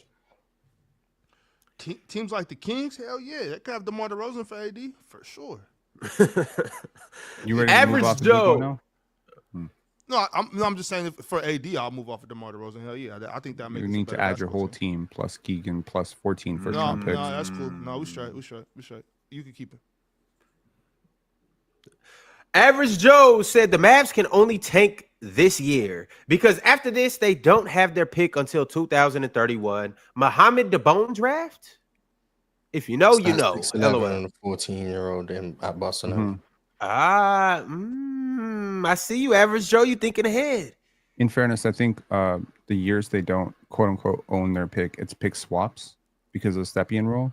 So they still have a pick. I think when people say, "Oh, they don't have their pick until 2030," and Ox is like, "They're picking somebody's pick." Yeah, the pick swap. But that means if you're bad and the team's good, they just pick swap and you lose your super high pick and get their shitty pick. Yeah, I mean, but Fellas. still a pick, though, 14, 15, that turns out still a pick. Fellas, First Sports Guru sent through a super chat and we didn't acknowledge it. He said, does Tyronn Lue have an offensive system and where does he rank as a head coach? Yeah, James Harden, he is the system. There you That's go. what James James Harden is Harden the system. He has a small ball system. We've seen him run that plenty of times. All right. Average Joe said, Brother Ox, Bam is in the same boat as Clay. There's a reason his efficiency has been dropping steadily. ... He ain't got no legs. And I don't blame him. No, that's not the same thing. That's not the same thing at all. Well, Bam actually been hooping this year, so I just Because she get him in the gym instead of in the bed. You know what I'm saying? Such a lady. How you know Shout they out don't to got all a the bed ladies in that the get their gym? men in the gym. Hey, as long as you get in the gym, you can do whatever you want. How you know they don't got a gym in the bed? Shit, hey, knock it out the park. You know what I'm saying? But get them shots up. You know what I'm saying? Shit, do your thing. You young, you should be getting it in. Have fun, enjoy yourself. Definitely get them shots up, brother. Hey, brother, get them shots up. Oh, Make I sure they go in. forgot I sent that one through. Like, she is killing Clay. Like, absolutely murdering Oh. Clay. Oh my God. I thought that was just a off-season thing, but shit, Clay in it for the long haul, man. Go ahead. All right, boy. unknown warrior said, Other desperate fan bases would appreciate Embiid more than the Sixers fans. It's weird they like Maxey more and Ben Simmons before he choked over Embiid. I mean, I think it can come down to like exhaustion of like the same thing happening over and over with the injury stuff. But I think Embiid's been fine for what you could expect from someone coming back off surgery after 9 months and on a minutes restriction. We'll see how he looks by January. If it looks the same on defense, then okay, alarm bells. But I think he's looked good on offense and stinky on defense. And who's looked more washed? Who's looked more washed this season? Embiid, Zion, or Ja? Ja. Interesting. All right, y'all. We got some new members. First off, I want to shout out all of our Hall of Famers. If you're not a Hall of Famer, but you're a member, go ahead and hit that upgrade button so you can, jump into the next tier. Don't be Derek White. Be Larry Bird. So if you're a chatter, you're Derek White. If you're an all-star, you're Jaylen Brown, all-star.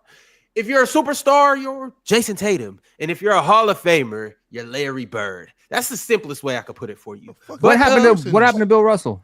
What happened to Paul Pierce? Damn, Bill Russell. Where do you want Paul Pierce to be? Where you put Jason Tatum?